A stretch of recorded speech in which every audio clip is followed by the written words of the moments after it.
Vibe blowing up the J. Got the loud jumping at the pay. Everything I'm on slack.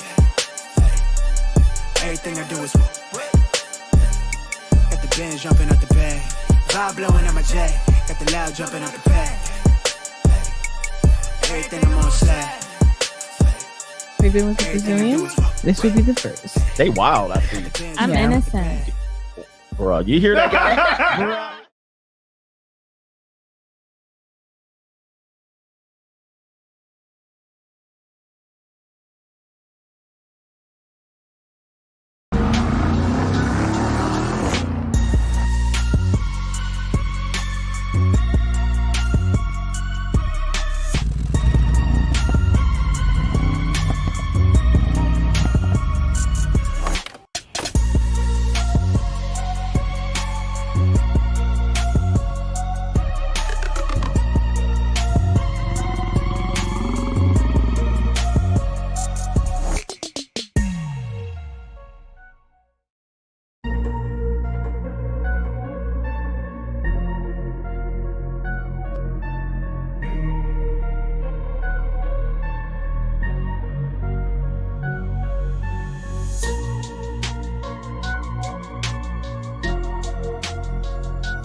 What's going on, everybody? It is Coach Greg Adams back in here with another YouTube live stream. Shout out to the Coach Gang. And that's you. For being in here, being involved, and being active on this YouTube channel. Well, welcome back to Monday Night Rawski, the longest running episodic program and live stream here on YouTube. You in here with the Bruce Wayne of this ish, the King of Kings, the King of Content, and the speaker of truth, yours truly, the notorious one, a.k.a. Mr. Coach Alini, better known as the prognosticator, Coach Stradamus, and you're in the Desert Storm bunker with none other than EWF. That is every woman's fantasy. But call me CGA, C God Allah, and I'll be the 12-time demonetized champion of YouTube. Great show for you lined up here. We're going to learn you something today. This is how long love lasts for the sucker for love ninjas. The what about love ninjas? We got to explain this. And there's a new article out. New data tells you how long love actually lasts. We also have a guy that says he's done with dating apps. So he promoted himself via Facebook ads to find love. We're going to show you who that gentleman is. And yes, he's Ricky Tan. All right, we also have an update on Tyrese Gibson. His ass is going to jail and detained for not paying child support. Of course, that's how the system is. He's been held into contempt of court. We also have It's an Evil World We Live In. It's an evil world we live in. And we also have some melanin for you brothers out here. But to contribute to today's show, $, the Notorious CGA on the Cash App, Venmo, Coach Greg Adams TV. And it is PayPal, paypal.me/Coach Greg Adams. And that is near the top of the description box on the Free Agent Lifestyle channel. And you can super chat by clicking the link on the top of the live chat on the Free Agent Lifestyle channel. Tyrese Gibson officially a deadbeat daddy today on Crime and Law CGA. Damn. Straight jacket. Going to jail, ninja. Shut the fuck up. Going to jail. Well, give me that shit you was smoking. All right, he going to be crying on the internet when he get out of jail, ninja. I'm going to tell you, man. He said he was going to jail. Contempt of court. I'll tell you how contempt of court works. I've actually had a contempt hearing myself, but I weaseled out of it, and I didn't go to jail, though. I'm going to tell you how to do that for the brothers that tell me. I always charge y'all for information. We'll tell you how to get around that bullshit. All right, but Tyrese didn't want to get around that bullshit. I would have done it, but I think he's making a point. He's making a point. Rest in peace to James Earl Jones. You lived a fantastic life. I don't do a lot of rest in pieces. But Darth Vader from Star Wars, and also Mufasa from The Lion King, and much, much more. Claudine, speaking of child support, Claudine. He was also in Claudine as well, and many, many more movies. Coming to America, Coming to America, trying to think of all of his impactful movies that he's been in. Rest in peace to James Earl Jones. All right, very, very fantastic performer out there. Sad to see him go. And he liked pink toes as well. All right, let me get to the earlier contributors to today's show. All right, shout out to Albert Wesker, says, love lasts as long as the Raiders' winning streak. 1 week at most. Okay, we starting already. Okay, all right, so I know what that means. I guess we have to do this. We're already here, Albert. Okay. All right, so let me see if I can pull this up. We already started. Okay, all right, so let's do it. We'll do it live. All right, here we go right here. Thanks. Fuck the 49ers. Damn. I hate the 49ers. I hate y'all. Fuck the 49ers. Damn. I hate the 49ers. I hate y'all. I hate the 49ers. Fuck y'all. Bow, bow, bow, bow, bow. Y'all some booty cheeks. Hey, hey, hey, hey, hey. Y'all lost to the Chiefs. Bow, bow, bow, bow, bow. Y'all some booty cheeks. Hey, hey, hey, hey, hey. Super Bowl losing streak. Hey, bro, who made this, Fuck bro? The 49ers. Damn. I hate the 49ers. I hate that. Who is this guy? Brock Purdy look like Jimmy Neutron for Sheen. Hey, don't talk about my quarterback. Brady got your quarterback from Sheen. Why I hate that team so much? Where can I begin? Man, fuck George Kittle, bro. He look like Ben Franklin. Man, fuck Brock Purdy, bro. He look like Ronald Reagan. Man, fuck Debo Samuel, bro. He look like the baby. Man, fuck the 49ers. Bro, wait. Enough. Yeah, y'all thought y'all had this one, huh? Yeah, that shit was just a bluff. Okay, bro. Like, I thought we. Yeah. The 49ers. And no CMC tonight. So let's see if y'all can beat the Jets. All right, we starting off, I see. All right, anyway. All right, what are we doing here? We got our brother No Government Name. Women truly have a natural hatred of men. If this wasn't true, why would their natural response to men suffering be laughter or indifference? I don't believe it's out of nervousness, but misandry. What say you? This is natural. All right, this is definitely natural. They don't like men. All right, we've proven that in many ways. They don't like men. I mean, if they like men, ninjas would be having sex with one right now, but you're not. You watching me. All right, anyway, 100%. All right, tomorrow, yes, we're doing the Kamala Harris debate tomorrow. So we're going to do it live on the CGA channel. We'll do it live. Yes, indeed. We'll do it live. Well, the Free Agent Lifestyle channel. Do it live. I'll write it and we'll do it live. I'm doing it live, all right? I don't know what time it comes on, but it should come on during my show. If it comes on an hour earlier, we'll do it live. ABL, sorry, sir. ABL's like, man, you stepping on my toes, ninja. ABL like, all right. All right, we got our brother here. Let me see here. Let's see. J. Cool timed in. This was at the end of the stream, Ninja. He says, Coach, I'm 57 years old, started over in my mind at age 54, and have taken off ever since. He says, I am not rich, but I am comfortable, and I am proof that it is never too late to start over. Shout out to you, man. It's never too late, man. You got life. Live the best years remaining of your life. All right. Yes, indeed. It's okay. It'll definitely be okay. You got this, man. You got it. Left pocket. Yes, indeed. Yes, indeed. What are we doing here? They're not going to like my Kamala Harris string. Oh, by the way, I'm going to give you a preview of the Kamala Harris and Donald Trump debate right now. Do not come. Do not come. I'm going to come. Oh, no. Oh, goodness. That's a preview of the debate tomorrow. The debate, it's pretty much going to be summed up like that. Shout out to Fix is a Bind is in the building. Shout out to Fix is a Bind. Zero fallout. I'll repeat it. Women are just mad that the cleanup men and now Chads are learning the red pill. Study shows more young men are going conservative, many of them choosing red pill over TradCon. This is why Matt Walsh is against the red pill. And by the way, we're going to give you an update. We're going to give you an update on testosterone levels of liberal men. Testosterone levels of liberal men. Coming up today, we're going to give you, we had liberal men take a testosterone test, and the results are in. Do you think liberal men have higher testosterone than, Do you think, what is the title wrong? Oh, I see. It is wrong. That's why nobody's watching. All right, anyway. How long last? All right, here we go. There you go. I'll save the day. But do you think conservative men have high testosterone, well, this is already proven. I don't even have to answer this. But they've proven that liberal men have lower testosterone levels. And I'm going to reveal my testosterone level. I'll probably even show you the results. All right. I take my testosterone levels every year, or at least every 6 months, as I do my STI tests and all of that shit. All right. But we're going to do testosterone. And you should get your testosterone levels checked and your blood work. And you should also get your STI tests. We're here for men's health. All right. We're here for men's health. All right, I'll show you my testosterone levels, brother. Yes, indeed. Shout out to you. New world order. All right, anyway.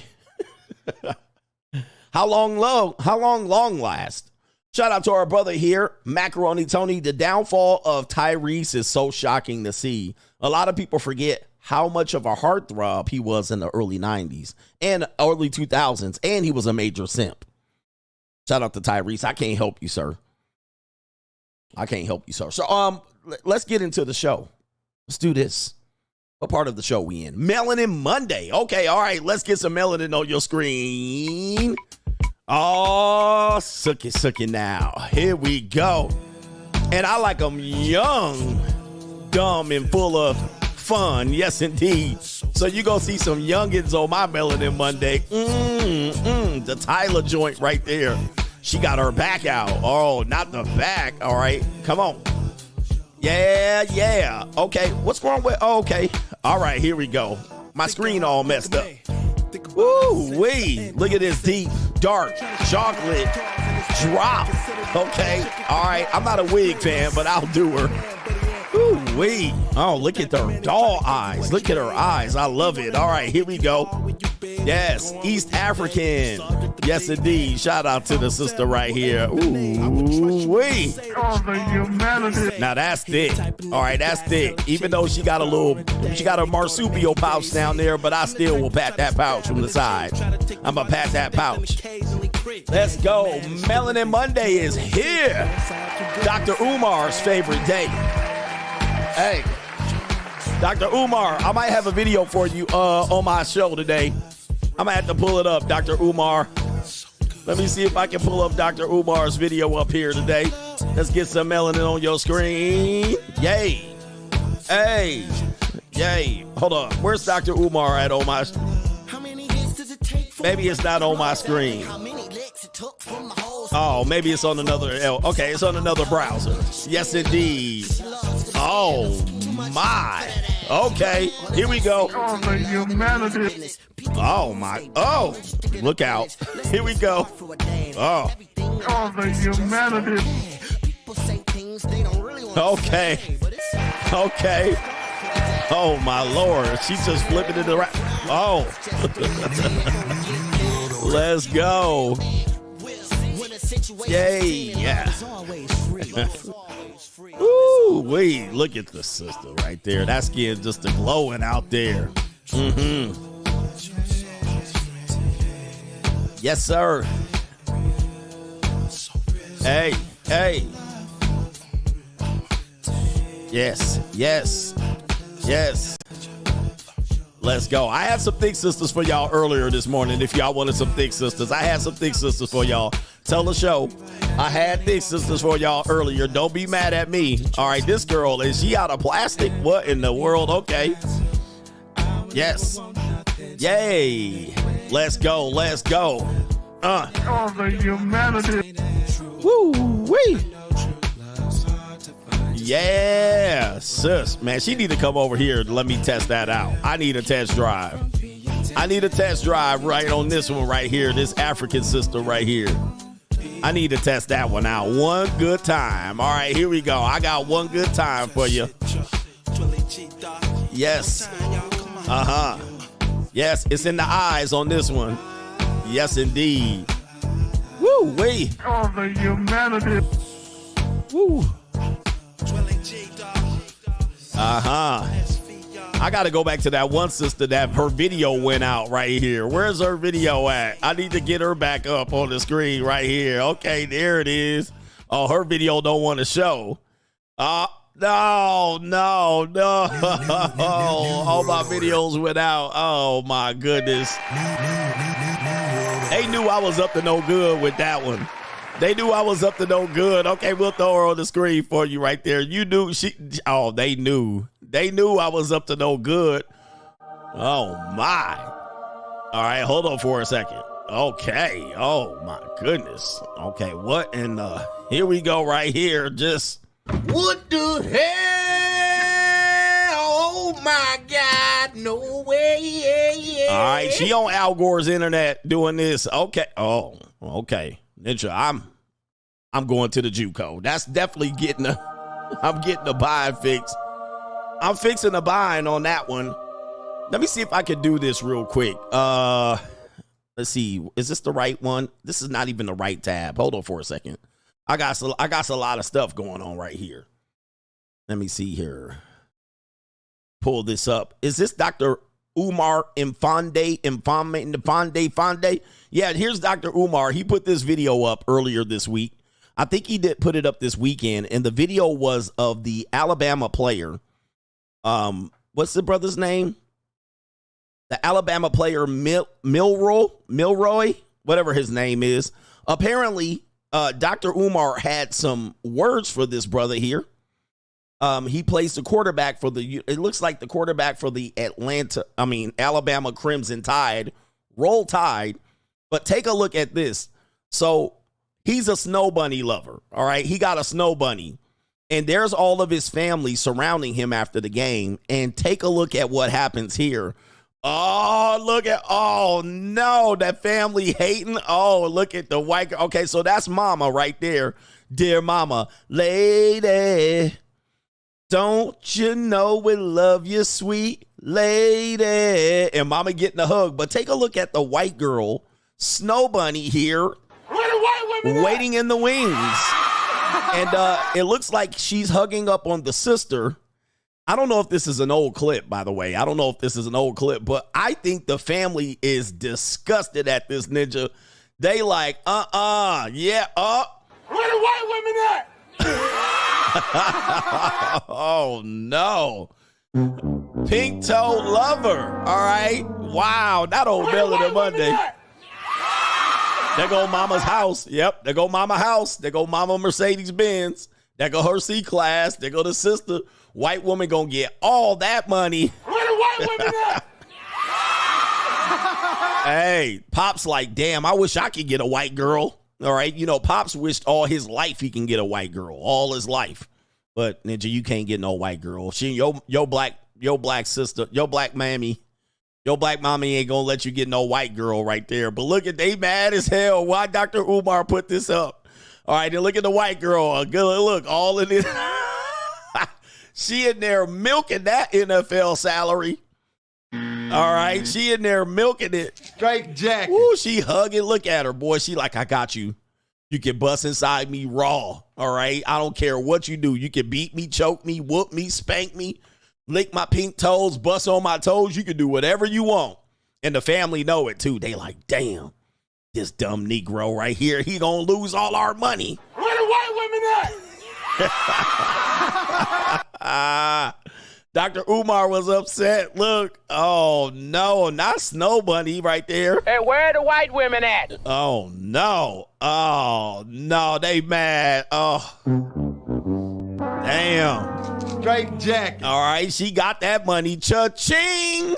Yep, all that money you thought your son was gonna make next year, she taking half. All right, she taking half. So yeah, she gonna have to. Yep, mama hating and the sister hating. Why the sister hating? I guess I see the sister hugged up. Okay, the sister got some nice long legs too, but she might be a teenager, so I'm gonna let that slide. All right, but the white girl being overly dramatic and the sister act like she down with her, but I don't think she down with the white girl right there. Look.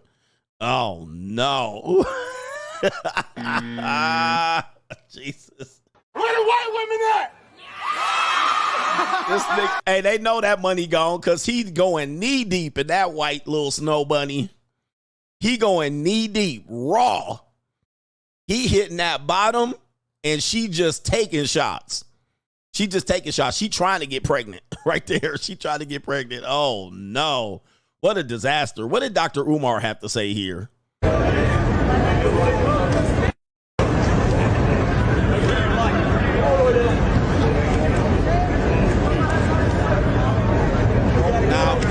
Now, we always say, you know, black people can't be racist, but do you think this is racist?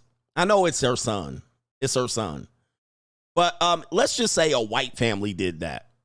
You know, there was a black girl and a white guy hugged a black girl, and their entire white family turned red, like Yosemite Sam. Would that be considered racist if the white people did it, the white supremacists? Supremacists, yes, that's what CGA calls it. Would it be racist if the white family did that to a black, or maybe a white girl was finishing up at, maybe if it was Olivia Dunn, and then I came down and I hugged Olivia Dunn. Would that be racist if, or her white family was like, if her white family did this type of reaction in public, would that be racist?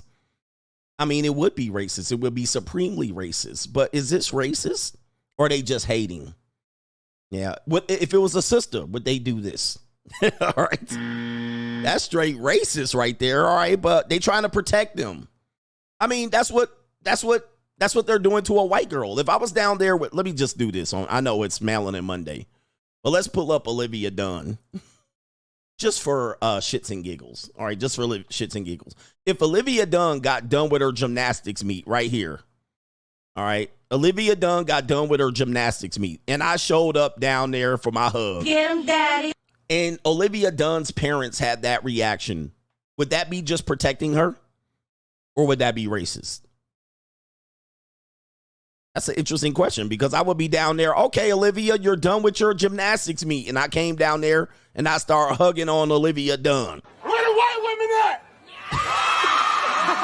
at? Would that be racist, or would that be protecting her? You know, you're going to be a single mama, Olivia Dunn. You know these Negroes out there for sure. Them Negroes, you're going to be a single mother. Would that be protecting her or racist? I'm just using your logic.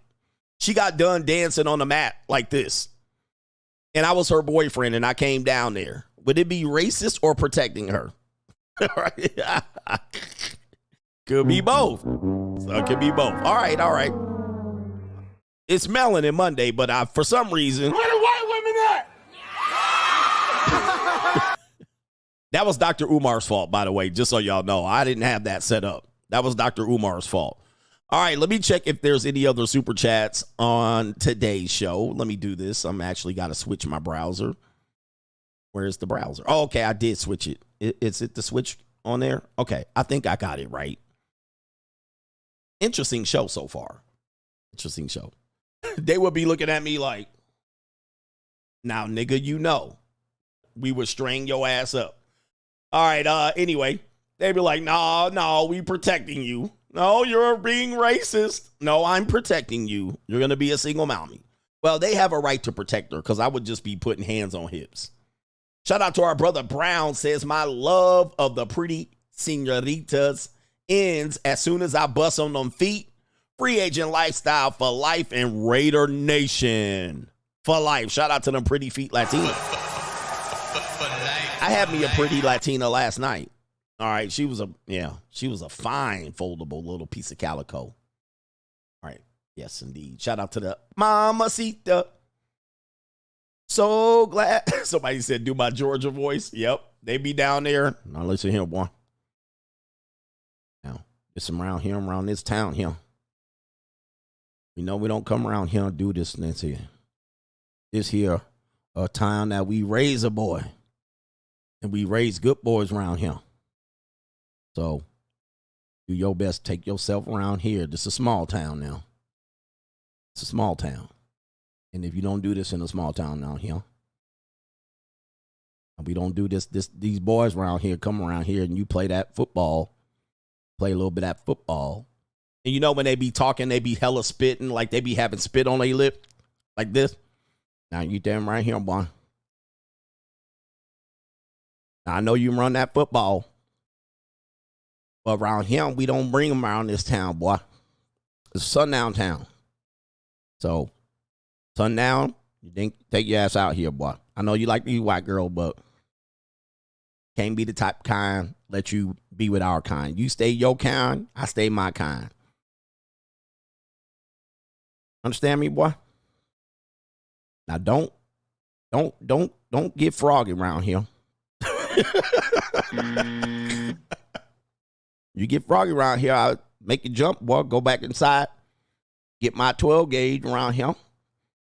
Okay? You know what you need to do? You know what you need to do? You keep that shit around there in Atlanta. You bring that, I'm gonna come down here in Athens. I got something for you around here. All right, boy. Can't tell you.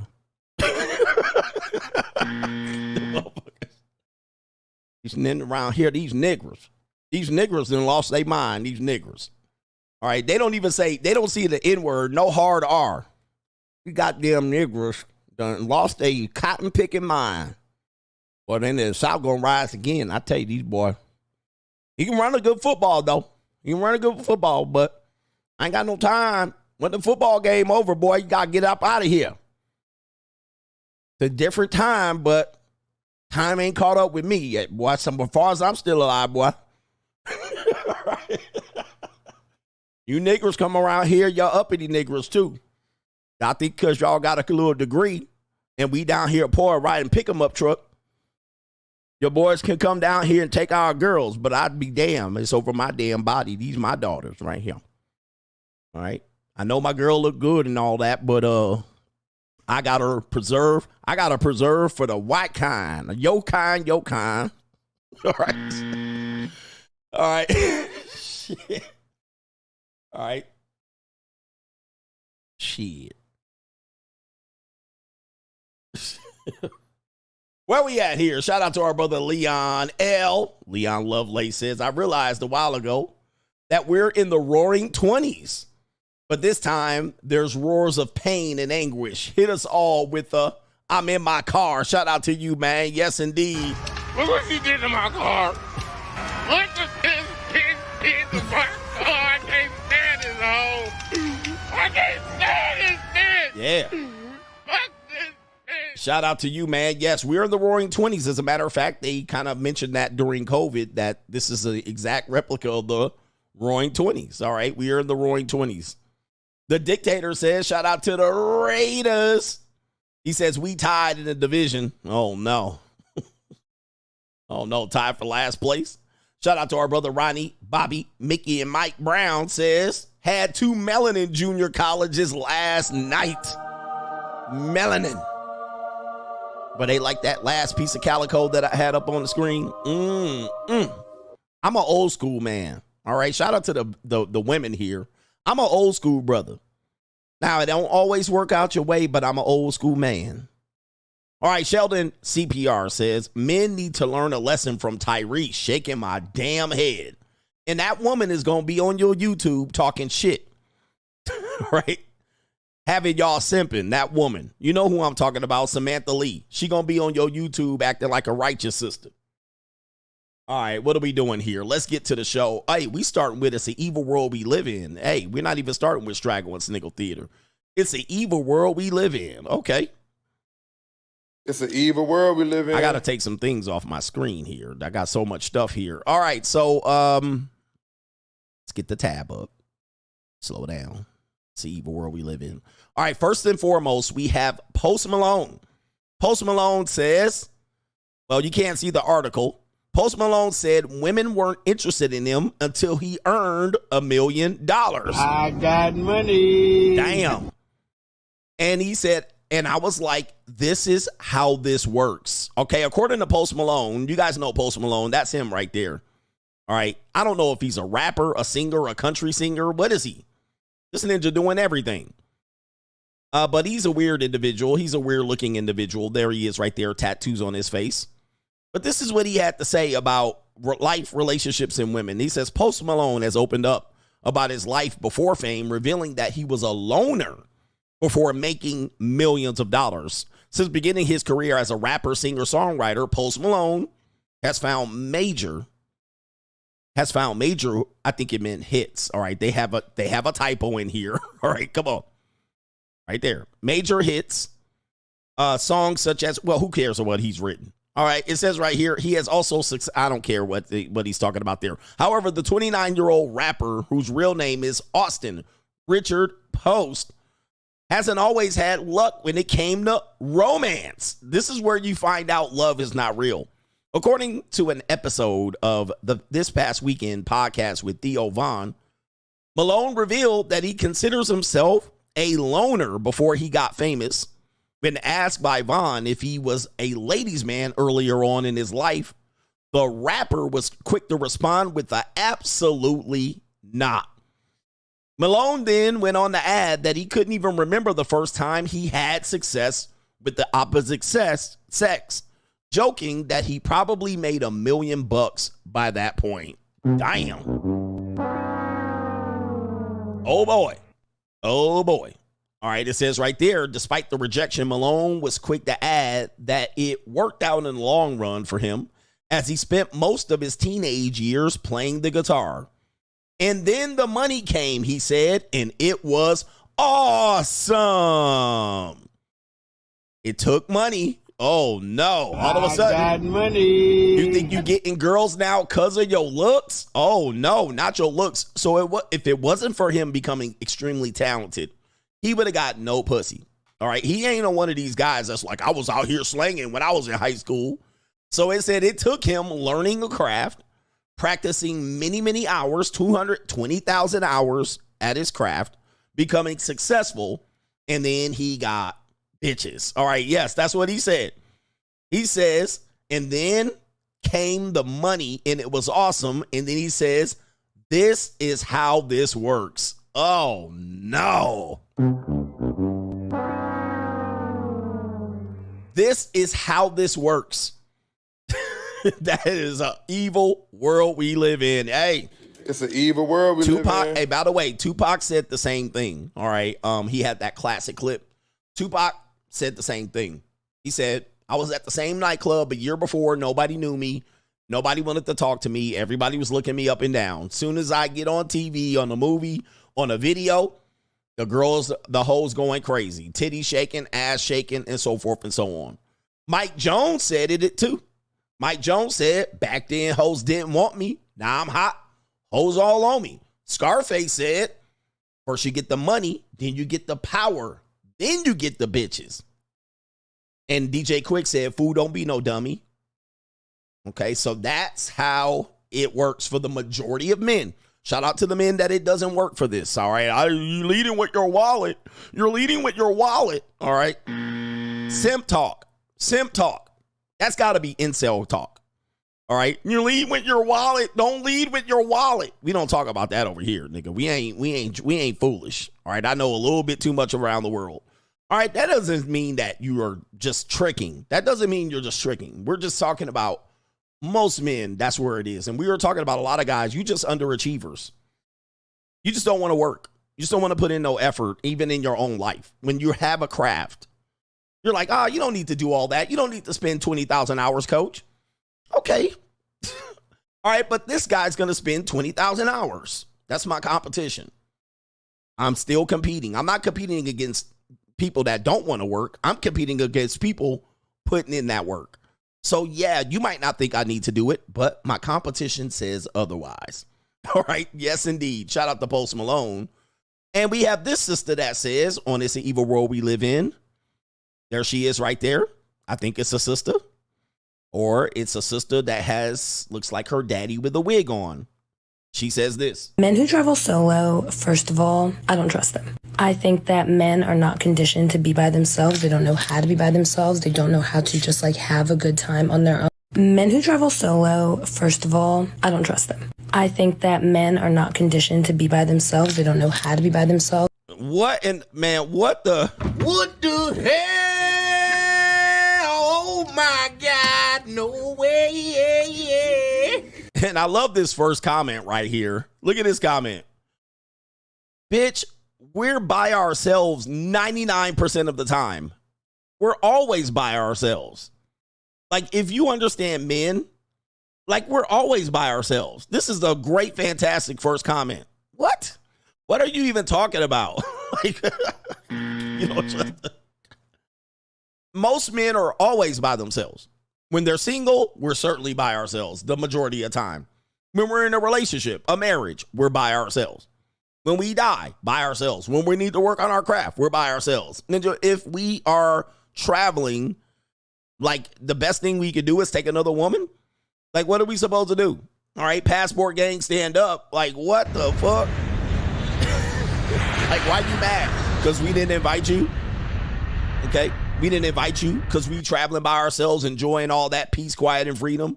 All right, she talking about we men are suspect. When something doesn't benefit them, something's always shady to them. Oh, that don't make no sense. Gay. All right, these men must be gay. That's suspect. I don't trust them. They don't know how to just like have a good time on their own. We don't know how to have a good time on our own, man. Hey, men are learning. Okay, if that's the case, men are learning. And who is this woman? This woman can't be older than 24. What the hell do you know about life? This is the dumbest take, one of the dumbest takes of all time. Really? Men who travel solo, first of all, I don't trust them. I think that men are not conditioned to be by themselves. We're not conditioned to be. That's women. We are not conditioned to be. Wow, man, these people really say anything, do they? And she looks like her daddy with a wig on. That's what her daddy looks like. They don't know how to be by themselves. We don't know how to be by ourselves. Really? I thought we were by ourselves. I thought we was lonely and sassy and whatever the hell they come up with. Don't know how to just like have a good time. We don't know how to have a good time by ourselves. Jesus. Man, these people getting wild out here. It's an evil world we live in. That was way off.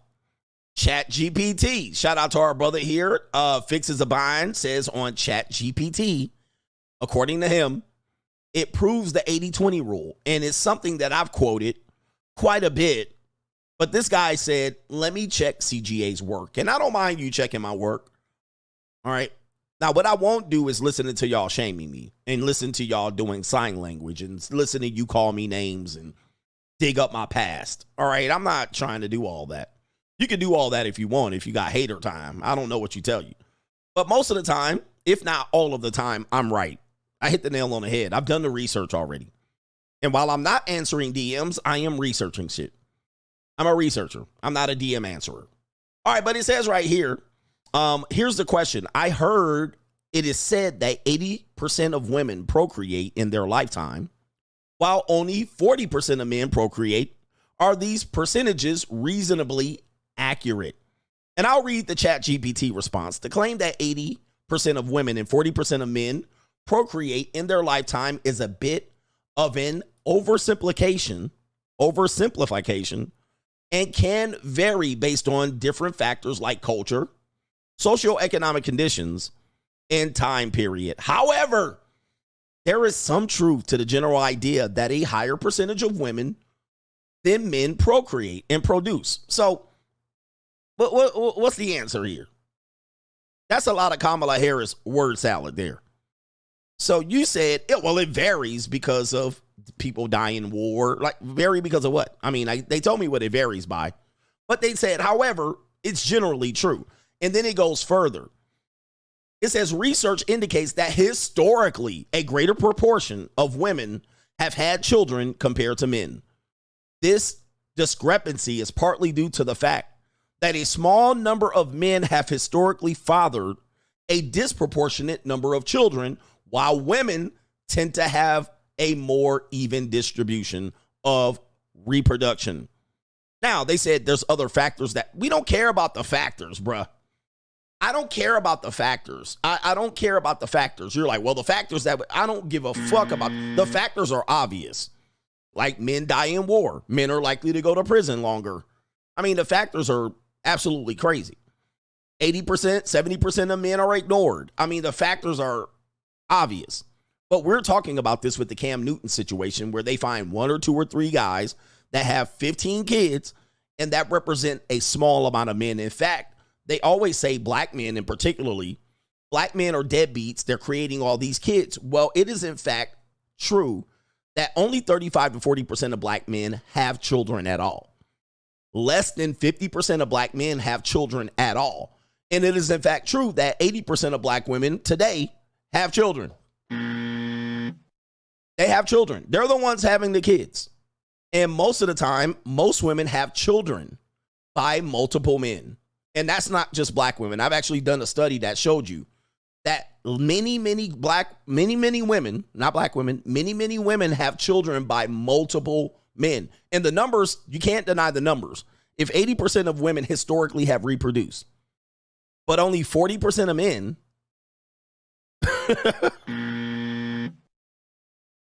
so yes, there are a while where there's some guy that has multiple children. All right, they said Dennis Rodman's dad had 47 children in the Philippines. That ninja went down there and lost his mind. What kind of fuck you give me? All right, he went down there and lost his mind. There are some men that have children, like 15, 20 children. Those are very, very, those are men that are all the way on the outside of obscurity. That's not the common guy at all. That doesn't represent the common guy.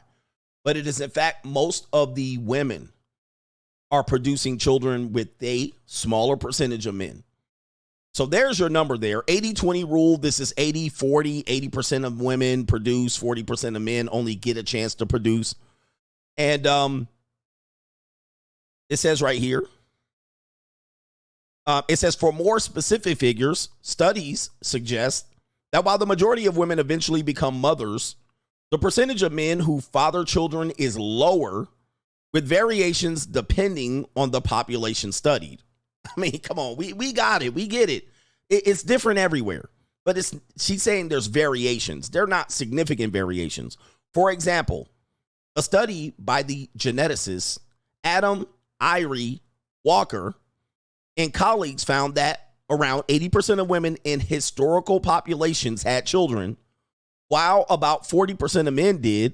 But these numbers can differ widely in different societies. There they go again. I see what the AI is doing. The AI is an apologist, right? The AI is an apologist. I mean, tap dancing, shuffling, we get it. There's variations. Look, I get it. But the number stands true, and even they had to say that. However, yeah, the number's true. Most women procreate, most men do not. All right, anyway. It is crazy, man. AI, you can't trust the AI apologist. Straight liberal AI. Okay, goodness. It's an evil world we live All right, in. this is another thing I talked to you about on It's an Evil World We Live In. How about this? Remember when I told you that for really, if you're dating in a relationship and you're with a woman, even if you live with a woman, most of the time she's not available for sex.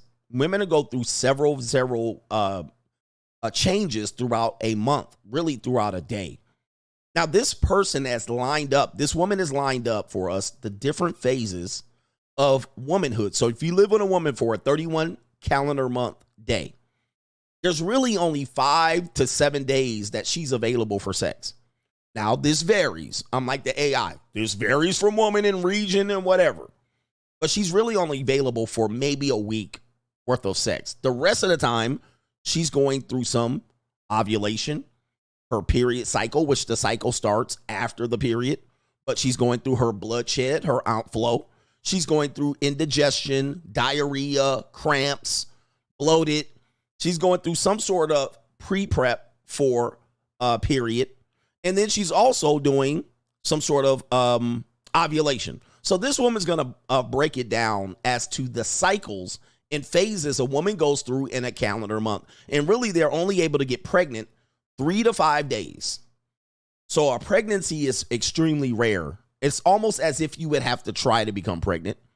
And if a woman knows science, we have all the data, they know when their peak ovulation is. So let her explain it. We're going to break it down so you men can get an education. And this is true. I don't know about these technical names, but this is true. There's a woman in red right here, Aunt Flo the Devil. Let's listen to this woman. Can somebody explain what the luteal phase means? I just asked a girl on a date and she said no because she's in the luteal phase, and to try again when she's in the follicular phase. It is a good sign that she asked you to come back in the follicular phase. I may save your relationship and potentially your life. We're going to start with where you met her so you can truly appreciate the fact that you got out alive. The luteal phase. L for last. Life is hard. Let us sleep. We are questioning our entire existence. We believe that life is a lie. This leads into the menstrual cycle, aka Shark Week. This is also the danger zone. In both of these phases, we are experiencing cramps, fatigue, bloating, things in our back area that you don't even want to know about. Be on guard. All right, so here we go. We got 2 weeks of the calendar month, and she called them Danger Week. And I said the same thing. I'm like, dude, they're dangerous to be around. They kind of loopy. Their self-esteem is plummeting, right? They don't feel good. Now you got the menstrual cycle. All right, so let's see what happens here. She called these both dangerous zones. Love, affection, patience, and understanding. You are granted roughly 1 to 2 weeks of good time. Exactly what I said. But if I say it, I'm a misogynist. I said a week tops. And she said, you're granted roughly 1 to 2 weeks of good times. Hey, man, most women, it's 5 days. 5 days to a week. So you move a woman in. You are in love. You move a woman in. You only got 1 week out of those 4 weeks that you're granted some sort of stable, where the woman's happy and flirty. Right? And this is true, guys. I'm telling you, man, people don't believe this. This is true. If you ever live with a woman, really, you only got about 5 or 7 days of good days. The rest of it, she crying, she whiny, she sick, she got diarrhea, she got low self-esteem, she talkative, she angry, she bitter. Rap. This is a fact. If you don't believe this, you ain't lived with a woman before. So 1 week to 2 weeks of good times. This starts off your follicular phase. Life is good. Make plans here. Get shit done. Make the most of it. And if she calls you in this phase, it may not mean that she actually likes you. It may just mean that you're convenient. This is ovulation. This is when our body is ready to make a baby. So this is also a danger zone unless you're ready for the responsibility. Facts. Dude, I said the same thing and I get a misogynist. Shout out to her, man. Yep. This is true. So you really only got 1 good week. If she's, a lot of guys who say the numbers game and cold approach works, they don't honor a woman's ovulation cycle. Like a lot of times women are open sexually when they're ovulating or when they're in that previous phase where they're feeling good about themselves. You just happen to meet a woman that wasn't on her period. You just happen to meet a woman when she had felt good and she did lines of coca. You just happen to meet a woman that's ovulating. That's why all these women get knocked up. All right. And you're like, damn, it was a one night stand and she got knocked up. She said the dangerous zone ovulation. Like if you don't want to have a baby with a woman, you certainly shouldn't be going raw with her during her ovulation cycle. So let's break it down just again for the people in the back that don't, we just want to understand women. There really are only got 1 good week in them out of a month. And by the way, if you're mad at me, this woman said the same thing. So I don't want to hear it. I don't want to hear you guys trying to call me names. I've been saying this and teaching this for quite a long time. I've also been trying to get you to understand why marriages and cohabitation struggles, because men don't understand this. You don't understand this. This is an absolute fact. I've lived with women for a long time. There's only a few days out of the month where you got it good with them. The rest is a crapshoot. You're lucky at best. Can somebody explain what the luteal phase means? I just asked a girl on a date and she said no because she's in the luteal phase, and to try again when she's in the follicular phase. It is a good sign that she asked you to come back in the follicular phase. I may save your relationship and potentially your life. We're going to start with where you met her so you can truly appreciate the fact that you got out alive. The luteal phase. L for last. Life is hard. Let us sleep. We are questioning our entire existence. We believe that life is a lie. This leads into the menstrual cycle, aka Shark Week. This is also the danger zone. In both of these phases, we are experiencing cramps, fatigue, bloating, things in our back area that you don't even want to know about. Be on guard. We love affection, patience, and understanding. You are lots of tears too. Lots of tears. Granted roughly 1 to 2 weeks of good times. 1 week. This starts off your follicular phase. Life is good. Make plans here. Get shit done. Make the most of it. And if she calls you in this phase, it may not mean that she actually likes you. It may just mean that you're convenient. This is ovulation. This is when our body is ready to make a baby. So this is also a danger zone unless you're ready for the responsibility. Yep, there you go, man. She nailed it. I'm going to tell you, man, you better listen to that woman. You better listen to her, man, because we're trying to boil it down to you guys to make it simple for you. And I've been saying it, and you thought I was off, But there's another woman saying the exact same thing. This is a lot of times they go on vacation when they know they're going to be not on their period, right? So they'll schedule vacations. They'll go one vacation every 3 or 4 weeks. They'll know they're not going to be on their period on this certain trip. What woman wants to go on a girl's trip and she's on her period? They know they're not. So they'll line up their trips according to their cycle. Are they going to be bleeding? They're not going to want to go on a trip. They're going to want to go on a trip when they're outside of one of those phases, that menstrual cycle. Man, y'all better smarten up. Y'all better smarten up. I'm teaching y'all how to understand women. So you don't have to understand, like, why do they act like this? Like you're fucking in the 5th grade, in the 8th grade. You know, we want to take the red pill to the after pill level. We don't want to be like, why they act like this, coach? We want to know why. We want to be certain as to say, this is why they do it. As opposed to acting like 8th graders. I don't understand, coach. Women be tripping. No, we don't think women be tripping. We want to know that they're tripping. We want to know when they're tripping, not why they're tripping. If you're still asking why women be tripping, you don't deserve to be in my space. You don't deserve. You ain't a grown up yet. This is a grown man conversation. We're going to tell you when women going to be tripping and when they not. And then this is when you show up. I got money. This is when you show up. Get him, daddy. So you know. So you know. We're answering all the whys. We're answering all the whys. Speaking of why, last one. It's an evil world we live in right here. All right. It's an evil world we live in. Here we go right here. OnlyFans. OnlyFans has paid out $1 billion in dividends to its owners over the past 3 years. Damn, yo. I'm rich, bitch. Okay. The platform, which gained massive traction in 2020, handed Radvinsky.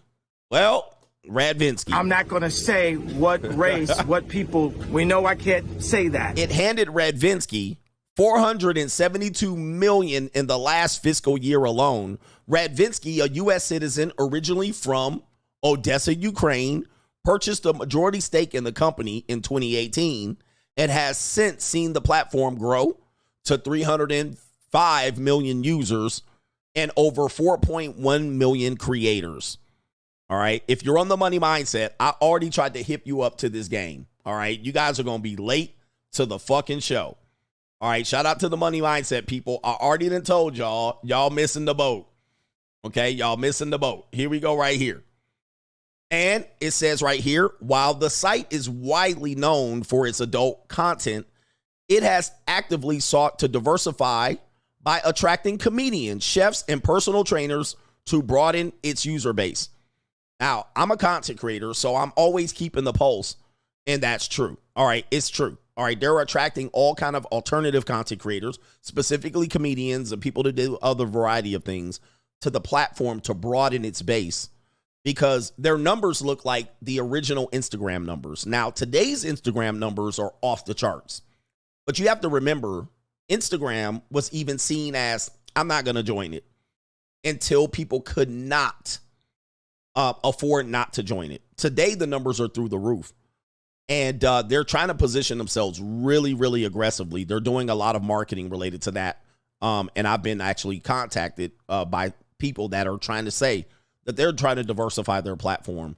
And as you can see, he's making loads of money. In fact, I actually saw another one that said the amount of money they made is probably more than many Americans have spent in relation to something. I can't remember what it was. I meant to bring up the quote.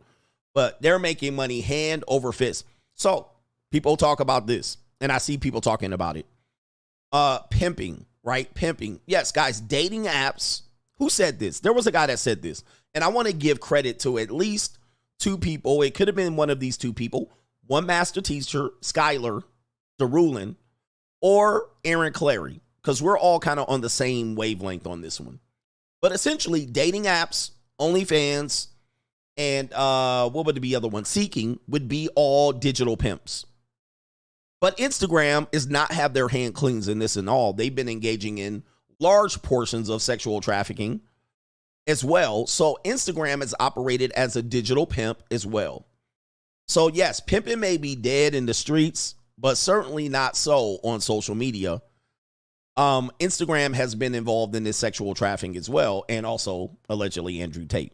All right, so shout out to those two brothers, one master teacher, Skylar Derulin, I believe that's his name, and also Aaron Clary. He's been on the pulse of this for years. And the digital pimping is, but dating apps are the same thing. They're digital pimps as well. And if you haven't seen us over on Locals, all right, we talk about this aspect as well. Even Super Roses and Superstars and all of these things, paying for premium on Tinder. These are all forms of digital pimps where the dating app is the middleman, the intermediary to introduce you to the women. Once you know that, then you can understand what you're dealing with, and then you can act accordingly. But I think a lot of people are trying to point to OnlyFans because they are the ones that they're saying corrupt the society. Well, if that's the case, you would have to say they're just a platform. The women have volunteered to use this platform to its best effect. And yes, this is corrupted dating marketplace. Inevitably, it has corrupted it by far. All right, but Twitter has done the same thing. Instagram has done the same thing. OnlyFans has done this, as well as the dating apps have done this, and they've been doing this for years. All right, they've been doing this for years, but there's money in loneliness and booty cheeks. There's loneliness and money and booty cheeks, and you got mega pimping going on at a pimptacular level. All right, it's pimptacular level. Shout out to Andrew Tate. Yes, indeed. Oh, and by the way, 90% of what they say are the people who are subscribing to OnlyFans are married, are in fact married men. The majority of the people who subscribe to these contents. All right, that's an evil world we live in. It's an evil world we live in. Everybody just turns a wry eye. I don't see it. Coach, I don't see it. When you see it, you can't unsee it. All right, when you see it, you can't unsee it. I'm going to tell you that right now. All right, what are we doing here? Come on, man. My phone is bugging. All right. Let's see what we got here. It's the evil world we live in. It's crazy. Coming up next, are liberals with men with low testosterone or vice versa? How many people we got watching today? Do me a favor. Smash that like button. Smash that like button. Yes, indeed. Yeah, man, it's crazy.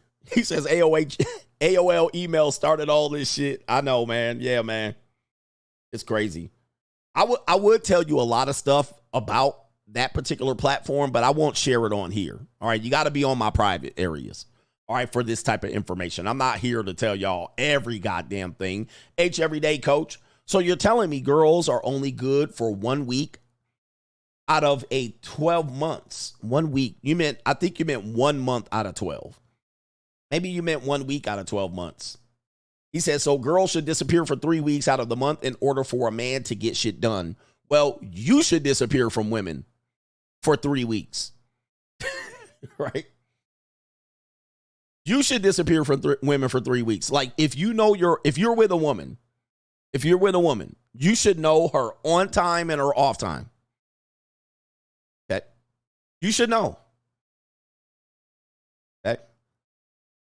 You should know when she's on and when she's off. Like this is a mature discussion.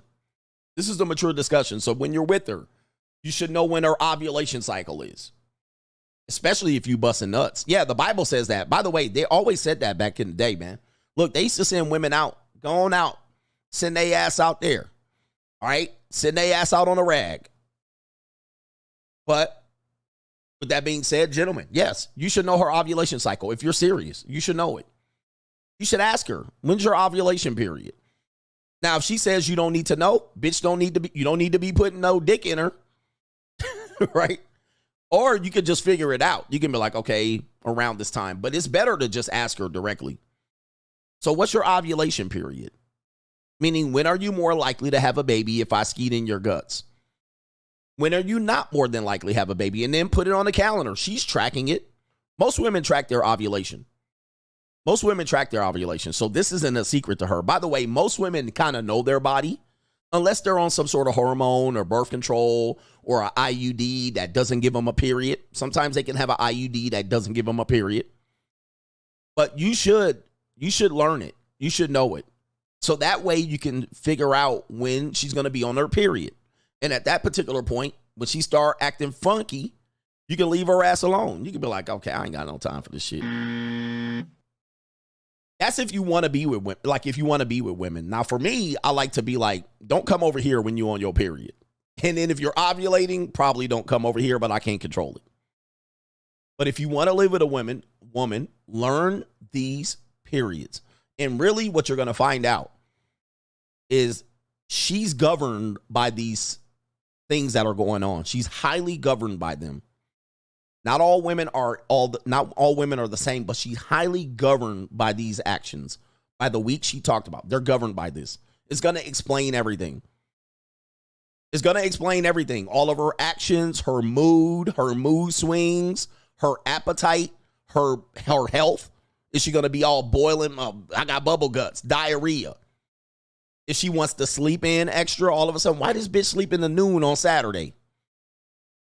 If she wants to dance, party, where she wearing white, she start pulling the booty cheeks out. She wearing her period panties. Now she got lace drawers on. It's going to explain everything. So anyway, he also says, girls who don't take any pills and live out in the wilderness and object poverty do not have any of these symptoms, of all of these symptoms. This is definitely a first world problem. I'm not sure. I'm not sure about that. I mean, have you lived in a third world? I mean, that's the question. Have you lived in a third world? Do you know this? I mean, we're told that women were sent away when they were in these areas. When they were in these cycles, women were sent away. 100%. Yep, she calling in sick to work. She moody. I mean, I'm telling you, man. I'm telling you. These women are highly governed by it. I think the pills do help us. I mean, kind of. Right? I'm just letting you know. I'm just... Yep. Now, we, on the other hand, we have an even temperament. We have an even temperament. You see here. Our temperament, we're even kill. Sometimes they're fearful. They hella fearful. They're worrisome. They're unsure. Then they're overconfident. All right, there you go right there. So there's a man's day right there. This is just sums up men right here. Men were happy and sometimes horny. We're horny most of the day. All day, we just want some punani. That's all we want. And sleep and some food. And some laughs. This is us. Now, let's check out the women. This is women. You can do this for a calendar. You can do this for a month. I don't care what country you live in. I don't care if you live in the first world, second world, third world. This is women right here. And if they can get away with stuff, they can get away with it. So all day, every hour, there's something different. This is how it sums it up. And you can also, guys, I always tell you, if you could be flirting with a woman one day and you could, like, if you, you could be flirting with a woman one day, you go into her job and she flirting with you. You go in 3 days later to try to go get that number. She gonna act like you're a stranger. She gonna be looking at your ass like, you're like, what's up, girl? You know, remember the last time I was in the store? Oh my goodness. I think we had a thing. It was me and you. I was looking at you, looking at me, looking at you. I was watching me, watching you, watching me. All right, what's up, girl? So what's it gonna be? So what's it gonna be? All right, you be like, I got you, baby. You was choosing the player. You was choosing the player, but I was a bitch ass ninja. I didn't get the number on the spot. So I'm coming back a week later to get them numbers. All right, so do me a favor. Hey, man, I don't even need to put no flirting in. You know who it is. It's your boy, the Notorious one. You know what it is. Put your number in my phone right here. Right here, just like, we can just skip steps right here. We ain't even got to do that extra flirty shit no more. You remember me? Yeah, put your number in right here. There's the phone right there. Put it in. She gonna be looking at your ass like this right here. Wait a minute. Who are you? Stranger danger. Stranger motherfucking danger. She done fucked 3 guys in the middle of that. She done had diarrhea, dookie. She done had a period, an abortion. And here you come. 2 weeks later. She done wrecked her car, got an eviction notice on her apartment. She then went under in her bank account. And here your goofy ass. She done got in 2 fights, one with her mama, one with her roommate. Then just done skied it on her feet, and here you come. Remember me?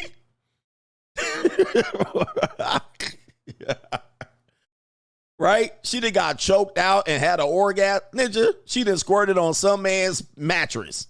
And here your goofy ass come. Talking about remember me? Remember you, huh? Remember you. She done sold a piece of pussy to get some gas to work, and here you come. All right, come on. Here you come, ninja. Anyway, let's get back to the show, man. Oh, shout out to our brother, H Everyday Coach. Is funny that the you-know-who-ish that are rich are all from Poland, Ukraine, and Germany. So why are they in Palestine instead of Ukraine?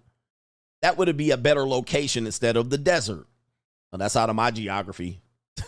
That's out of my geography as well. But, you know. I'm not going to say what race, what people. We know I can't say that. Again, we're here to not just say, you know, we're not here to find out why.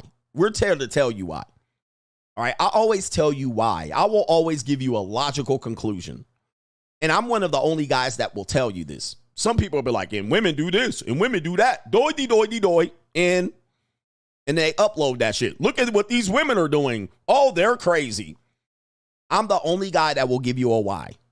Not many guys are giving you why. Like, can you admit that? I'm giving you a why, and my whys are legitimate. They're not guesses. They're not wild guesses. They're based on legitimate studies. I'll give you the science. I'll give you another woman telling you why. It's accurate. My whys are accurate. Most other guys want to just come on here and be like, women dumb, women stupid. Oh, they just dumb. Oh, they hoes, women skeezers. That's their whole content. And these women dumb, they stupid, they hoes, they skeezers. I give you way more content than that. I give you the why. So you motherfuckers can make a conscious decision of what you're doing, as opposed to leaving it to chance. And then, oh man, she was a 304. Oh, man, she tricked me. Oh, man, she was on her period. Oh, man, I thought she was different. Oh, man. See, we don't play that oh, man bullshit over here. We're going to tell you what it is so you can operate accordingly. Okay? You can operate accordingly. We tell you why these women are doing shit. Not just women doing crazy shit. All right? We don't do that shit. I want you to understand. So you know what's going on. So when you walk out that door, you're not caught off guard. You could just be like, yep, CGA was right. Oh, shit.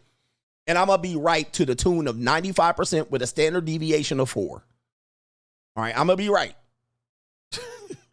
These women be out here on OnlyFans, and they're out here tricking guys out of money. What do we do now, guys? Oh, these 304s are crazy. That's red pill content today. And I've graduated and evolved way past that. These women bad. They just be acting crazy. Oh, we need to put these 304s in line. I'm way past that. I've evolved way past that to give you why, so you ain't out here acting stupid. Oh, wow. She had a Seeking account and a Tinder. I can't believe it. All right, we're telling you what it is so your ass can walk out the door.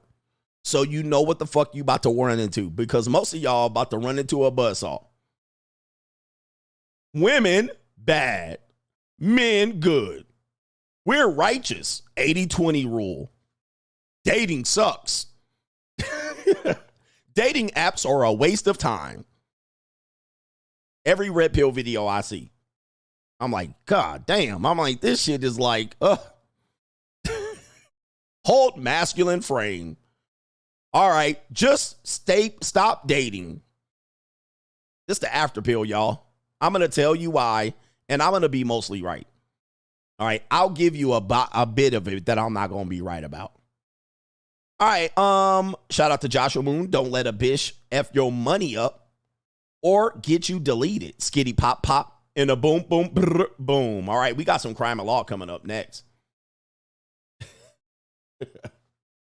This the after pill. No one can really do it better, man. I'm telling you. All right, we got our brother. Did I get macaroni, Tony? I did get it.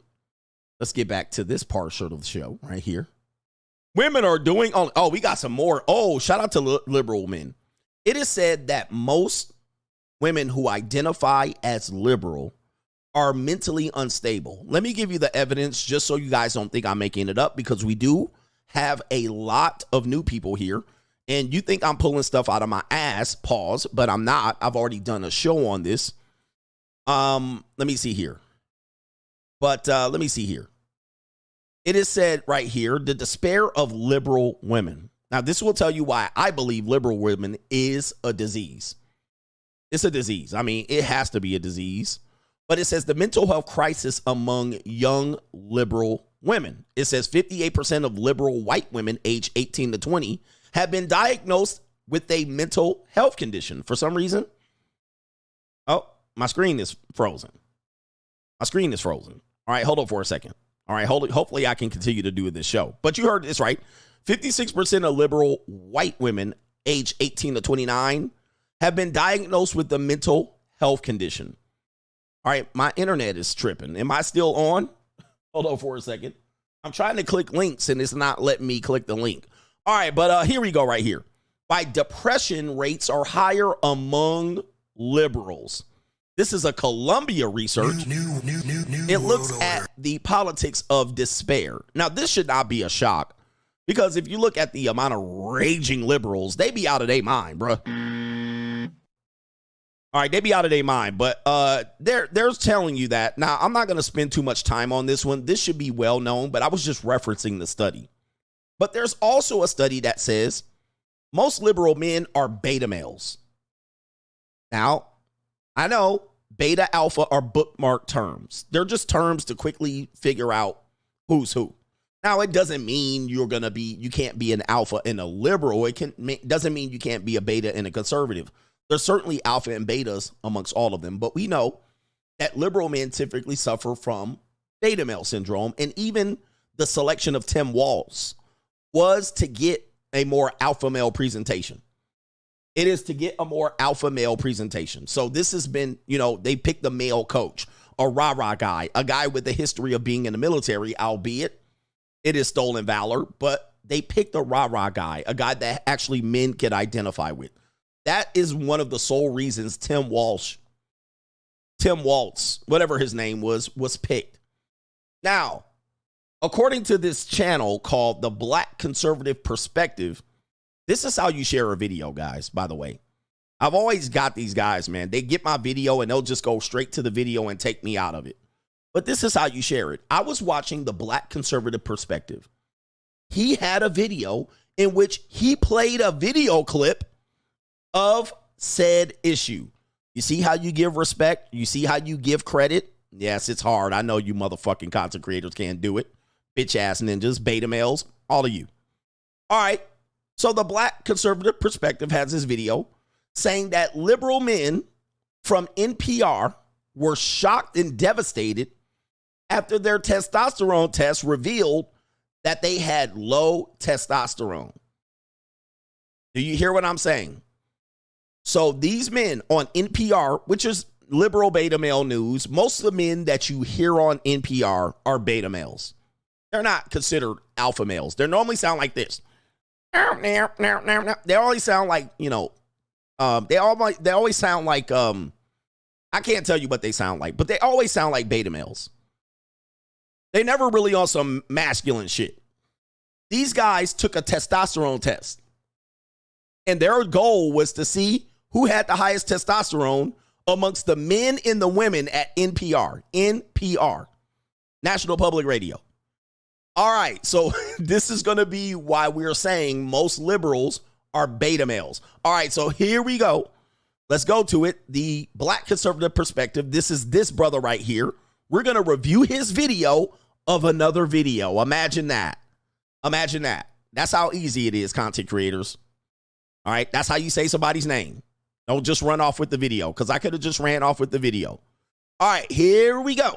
Because again, I don't see why any man would vote for Kamala Harris. And it turns out that it seems as if the men that are voting for Kamala Harris, that are straight, they likely are experiencing low testosterone. I'm not joking about that, right? I'm not joking, because we got to talk about this hilarious podcast from members of NPR called This American Life. Now, I do not have the video of this recording. I wish I did. It would be absolute gold, okay? But I do have the audio, and the audio is pretty good because you can hear the voices of these men on this podcast, and it tells you everything you need to know. But they all took a testosterone test, and lo and behold, all of them Look had at the guys. severely low levels of testosterone. Oh, no. And they were shocked when they got the test results showing that, we have very low levels of testosterone as men. Take a look. One notable difference between the men and the women, although none of the women wanted to have much testosterone, Alex, Todd, and I very, very much wanted to win. Jonathan claimed he did not want to win, but none of us believe him. And Rakoff also said that he had no interest in winning at all, but then proceeded immediately. All right, so look, you can just take a look at the pictures of these guys. These bird-chested ninjas right here. I mean, just take a look. And I'll reveal to you my testosterone levels at age 48, almost 50. And I'll give you the range of what they might perceive where testosterone is. I'll give you my numbers as well. I just had my testosterone tested, I want to say 2 months ago. All right, so I'll give you my testosterone level as well. But take a look at these guys. Bird-chested. Right? Goofy, stump shoulder, weak belly, all right, zesty. All right, there is one gay guy in here. There is one gay guy that they tested his testosterone level. Let's continue here. Immediately to talk smack about his opponents in a very competitive way. And that was the state of things when we got our results from the lab just 2 days ago. Okay. All right, well, it is 2 days before our broadcast day as I record this. Our entire staff is on. Yeah, I mean, they sound bird-chested. Mike, plus contributors David Rakoff and Sarah Val in New York. Hello, all. Hello. Hi. And now for the results. I am opening the envelope. Oh, no. Oh, the humanity. He said dweeb. Wow, that's fascinating. He said, wow, that's fascinating. Wow, that's fascinating. I mean, come on, bruh. I mean, let's look at you ninjas. You ain't seen a push-up or a squat since 8th grade physical education. Okay. Wow, that's just incredible. Okay, among the men, Rakoff is number one and has like twice the amount of testosterone of anybody in the group.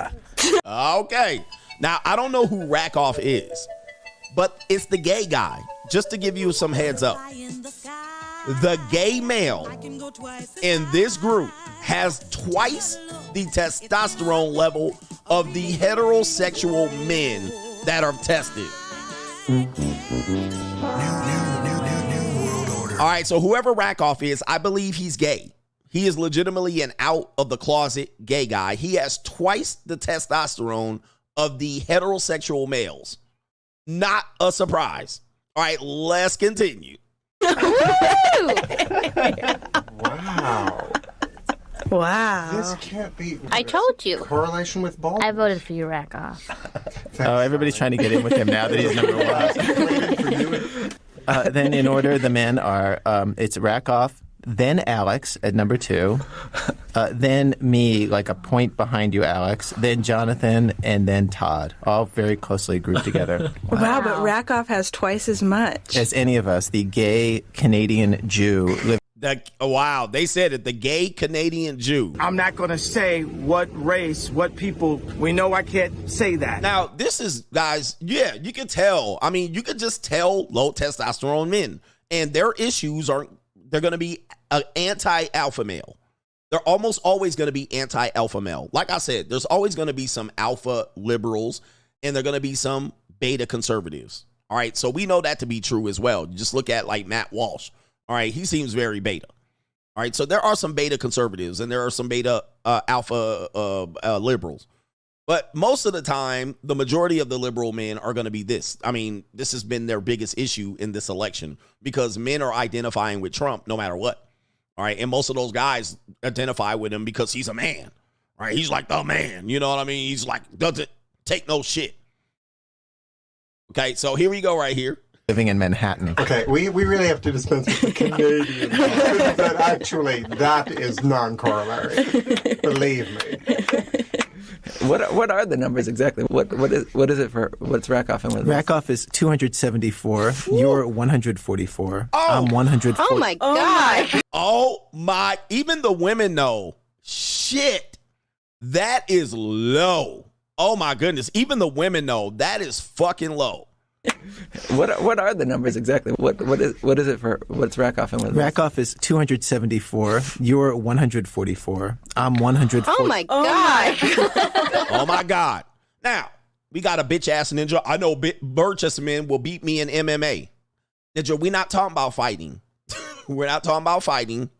I'm never talking about fighting. All right. So take your ass back out to recess. Nobody's talking about fighting. Okay, that's not what we're talking about. Okay, because really low intelligent men resort to fighting, but that's neither here nor there. So this isn't a fighting contest. We're talking about low testosterone. All right, so stay on the subject. 140. Did I hear that right? Did we hear this right? 140. Good Lord. Living in Manhattan. Okay, we really have to. What's Rakoff and what? Rakoff is 274. You're 144. I'm 140. Oh my God. That's low. That's low. Now, just so you guys know, I'm in the upper 600s and I'm in my 40s. All right. So I'm in my late 40s, almost 50. All right. So let me see here. Let's go ahead and show you a normal chart. Normal chart. Just so you can see how low these guys are. All right. And this is low. This is an issue in our world today because a lot of men are super low. They're just low. All right. And of course, just because you have a full head of hair doesn't mean your testosterone. It could be a sign of your testosterone being low because sometimes testosterone being high would actually force you to be bald. All right. So here we go right here. Look at this. So their numbers were in the 100s. In the 100s, which that would be below men. I mean, significantly below. This is in a normal level range, 300 to 1,000 nanograms per deciliter. They said they were in the 100s. The gay guy was in the 250s. That is some severely fucking low testosterone. That is low. I mean, that is, you need TRT, bruh.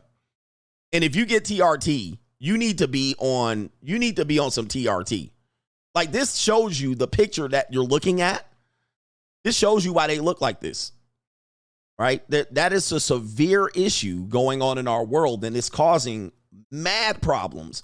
So men in my age range are somewhere between, I would say 350 and 450, because I'm not even on this chart. I'm not even on this chart. And women are between 15 and 70 right here. 15 and 70. And some of the women tested close to the men. Yo. Like, this is a major issue. And it has nothing to do with fighting. Right? At all. So there's something going on to where these men have tested in the one. That's why they had that reaction, that oh my God reaction. Because that is significantly low. That is problematically low. That's a problem. I mean, these ninjas, this is why, and these are the married guys. These are the men telling you to go get married. That is crazy. That is crazy, man. All right, yo, so let's go back to their video right here. That's why the reaction, hence the reaction of their low testosterone. Living in Manhattan. Okay, we really have to dispense with the Canadian. But actually, that is non-corollary. Believe me. What are the numbers exactly? What is it for? What's Rakoff and what? Rakoff is 274. You're 144. I'm 140. Oh my God. They laugh when at I looked at the women's results in the envelope, They laugh even though at she is 7 months pregnant. Julie was on top, as we all suspected. Well, it's hard. That's hard. It makes me feel really bossy and aggressive. Okay. And did they say that the pregnancy would affect it at all? All right. And so when ninjas is, you talking about fighting, we're talking about why you're a go-getter, why you become successful, why you're out here working hard, why you're willing to do what other men are willing to do. Somebody, you boiling it down to fighting. Fighting is the last thing a man over 25 should be doing unless you're defending yourself. I never tried to prove my fighting skills, but we now wonder why men ain't going to go get life. Why you're out here trying to vote for Joe Biden and Kamala Harris. That has a bigger implication than about fighting a guy. I haven't been in a fight since I was like, I can't even remember, 22? I'm damn near 50. So fighting is my last concern. And I don't let my height fight. I just shoot somebody. All right, you guys know old men just shoot you. I ain't got no time to be sitting up here squaring up. I don't care what the fade look like. I don't care what these get 'em up dukes look like. Now, if you wrestle me for the firearm, now I'm going to have to wrestle you. But I don't fight. I just shoot you. All right, I'm going to just get that shit over with. All right, you know me. All right, you know how CGA rolls. Just so you know. So niggas in here bringing up fighting. Hey, man, the last thing I'm going to do is fight somebody. First, the motherfucking thing I'm going to do is try to shoot you.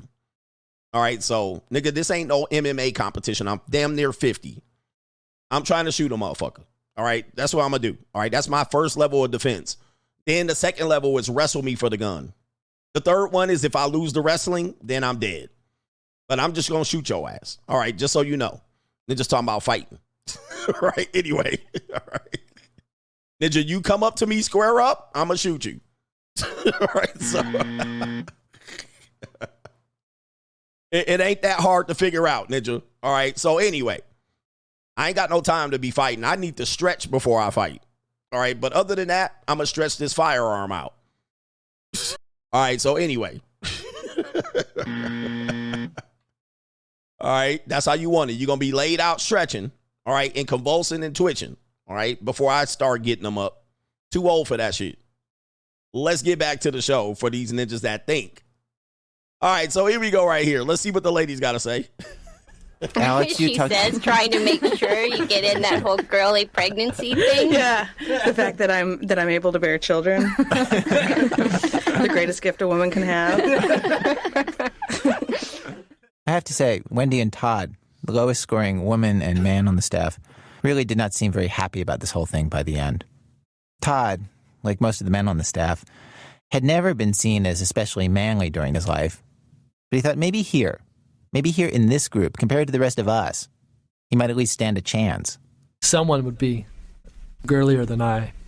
If I can't be the most manly in public radio, where the hell can I be the most manly? Like, I kind of wish this was Sports Center, because then I'd be okay. Like, out of all my staff members, or fellow staff members at Sports Center, okay, I could be the one with the least testosterone. But in public radio... We should get them to spit. Is it a real place? Sports Center? Is it a thing? Now, see, that's not fair. How can he...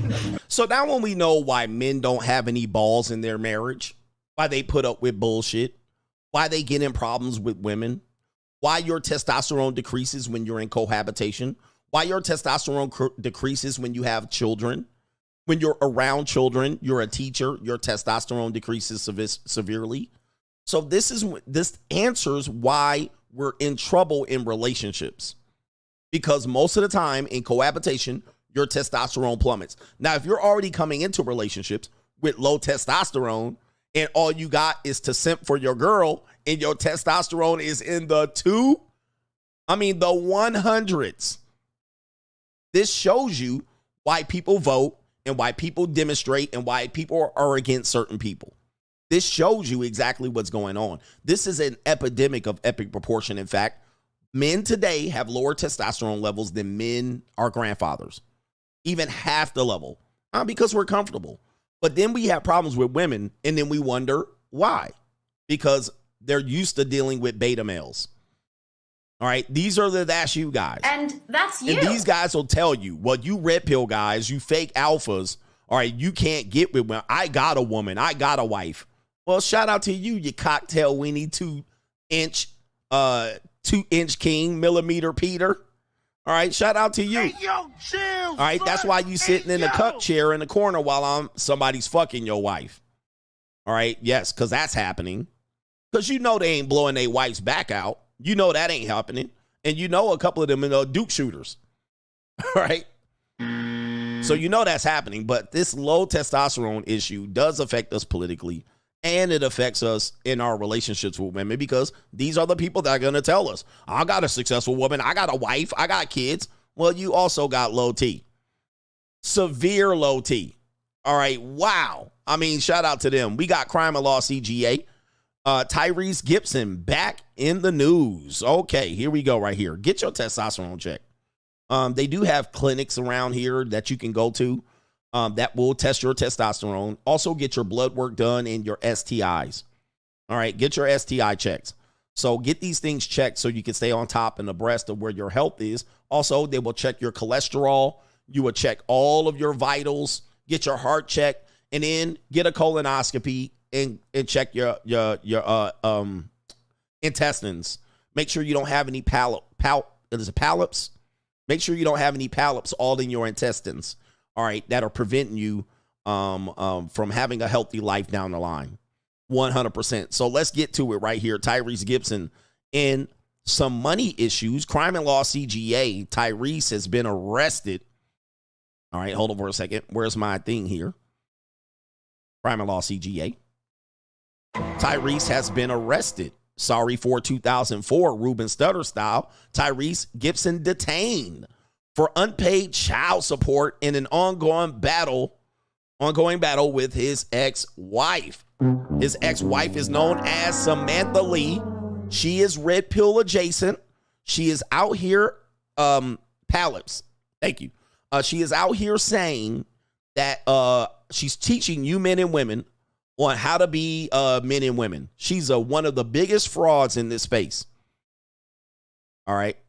She's one of the biggest frauds in this space. All right. But, you know, you guys will fall for her pretty face. She's got Tyrese goofy ass arrested for failure to pay child support. So she's using the system against him.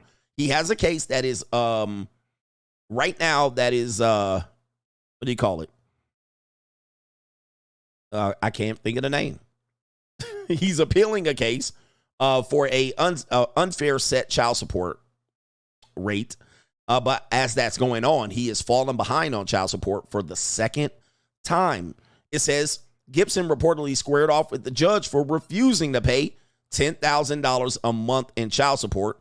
And it says it's ongoing child support debacle got a little fast and furious in Georgia court this Monday. The actor and singer, age 45, was temporarily detained and has since been released after being held in contempt of court. The Fulton County Public Information Officer tells the Post. The director of communication for the Fulton County Sheriff's Office confirmed Gibson is not in custody. The incident was the latest courtroom drama with Gibson and his ex-wife Samantha Lee over child support for their 5-year-old daughter. I'm not going to name the child's name. Okay, so let's go down right there. Apparently, there he is. He's trying to be a father. Tyrese put himself in this situation here. But it says the judge, Kevin Farmer, ordered Gibson to pay the monthly amount in April of 2023. When it became clear in Monday's hearing that Gibson had not paid, Farmer held him in contempt, and he was escorted out of the courtroom in handcuffs by the bailiff. The judge reportedly told Gibson that he could avoid jail time if he paid $73,000, including $7,500 for his ex-wife's attorney's fees. Yikes. And guys, this ain't even the end of it. The child is 5 years old. All right, so this is just the beginning. I know what he's doing. He's being petty. He's challenging the law. He's trying to make an example of the law to show how unfair it is. So we do appreciate him in this one. Oh, however, he's the type of guy that had to learn the hard way, including myself. After the Fast and Furious actor was detained, reporter Dennis Bryan reposted on X from the courtroom that the star found the money to pay his wife. Update: Tyrese has miraculously found the money he owes to his ex-wife, Samantha Gibson, and is arranging for it to be paid right now. He will likely be home for dinner. All right, he also claimed that the judge requested everyone to turn off their phones at a point During the hearing, he alleged that Gibson had been taking pictures of his ex-wife in court. Not a surprise there. And he posted photos of his children for the gram. All right, so he's saying he's a father. This is typical of a lot of men like myself had to learn the hard way that the courts don't pay. They don't play. So, Ninja, you thought you were getting love for free, and now you're realizing it pays. And these are one of the women parading and masquerading around right now, claiming to be good women. This woman, Samantha Lee, is saying she's one of the good ones. She's online right now, like a venomous link, online, claiming to be one of the good women that understand how relationships work and love and what you guys need to do to be better women and better men. And you guys are falling for it. And she got this nigga in court and they patting his pockets, turning his goddamn pockets inside out with all the lint falling off. And he just getting started, fam. This is 15 years in the making. Nigga, you're going to be making music for a long time, bruh. They gon' get their money off of you, man. Gentlemen, what about love? They gon' get their money off of you guys in relationship to this concept. When they tell you to take a leap of faith, they mean it. You can destroy yourself or you can partially win the game of love. We're going to talk about how much love lasts in the end. Crime and Law CGA, shout out to Tyrese. Shout out to everybody in this situation. By the way, he could have filed a bankruptcy, Chapter 13, and stalled that contempt of court hearing. But he wants the contempt of court hearing so he can publicly blast this process. So he is creating a sense of awareness for men going into the situation. But he could have gave them the middle finger related to this contempt hearing and shut the shit down. All right. And that doesn't mean he wouldn't owe the child support. He could have just put that shit in a nice little package and told him to kiss his entire ass. All right, that's what I would have done, but now I got to cut you. He didn't do it. But he's trying to make an example. But I think he's going to press these guys for a bit. But he can't come off that $2 million, fam. And she's taking them to court for a modification. Okay, just so you guys know, this is on the horizon. She's getting $10,000 a month. He has appealed the $10,000 a month. On top of that, she put a modification on that ass. By the way, this is one of the good women of America. This is one of the women asking around as a traditional conservative woman or whatever the fuck she's trying to do out here. All right. And your guys are falling for it. Okay. Let's get to this Crime and Law CGA. Well, it's not really Crime and Law CGA. We're almost to the main event right here. It says right here. It says a man took an ad out on Facebook to find the love of his life. Yes, 2 million. Do the math. Somebody do the quick math for me. I mean, $10,000 a month. That's $120,000 for the year. You multiply that by, he's been doing it. He's back behind a year. So this is going to be for 14 years. Oh yeah, do the math. Add the shit up. All right, it's going to be a big lump sum. Shout out to her right there.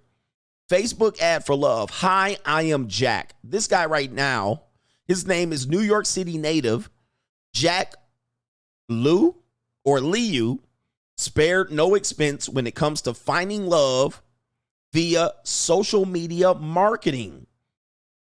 All right. Social media marketing. So let's go ahead and tell you the story here. He found the love of his life. We're going to reveal that love of your life here in a second here. He says, wait a minute, let me get the title of this so we don't give it away. It says, I'm done with dating apps, so I spent $1,000 promoting myself on Facebook ads to find love. Oh boy. Oh boy. And it says right here, swiping right on would-be sweeties as if he were online shopping didn't feel right for Jack. But spending $1,000 on a personal ad was right on the money. He says, my ad got straight to the point. Mr. What's his name? Jack, who's 40, a digital marketing entrepreneur from Queens, New York, told the Post detailing the virtual love campaign he launched in 2020 via Facebook ads. Women had to click on it, then fill out a form. Okay, so we got Ninja paying. All men pay. All men pay. I'd read through the responses each day, reach out to the ones who I found interesting, and then set up the first Zoom date. From there, if it went well, we would do an in-person date. Self-promoting on cyberspace, it says, was the singleton's best defense against online dating fatigue, which I tell you guys, we're victims of. And researchers have found that a staggering 78% of daters across the U.S. felt burnt out by the overwhelming and unavailing apps, per a June 2024 survey from Forbes Health.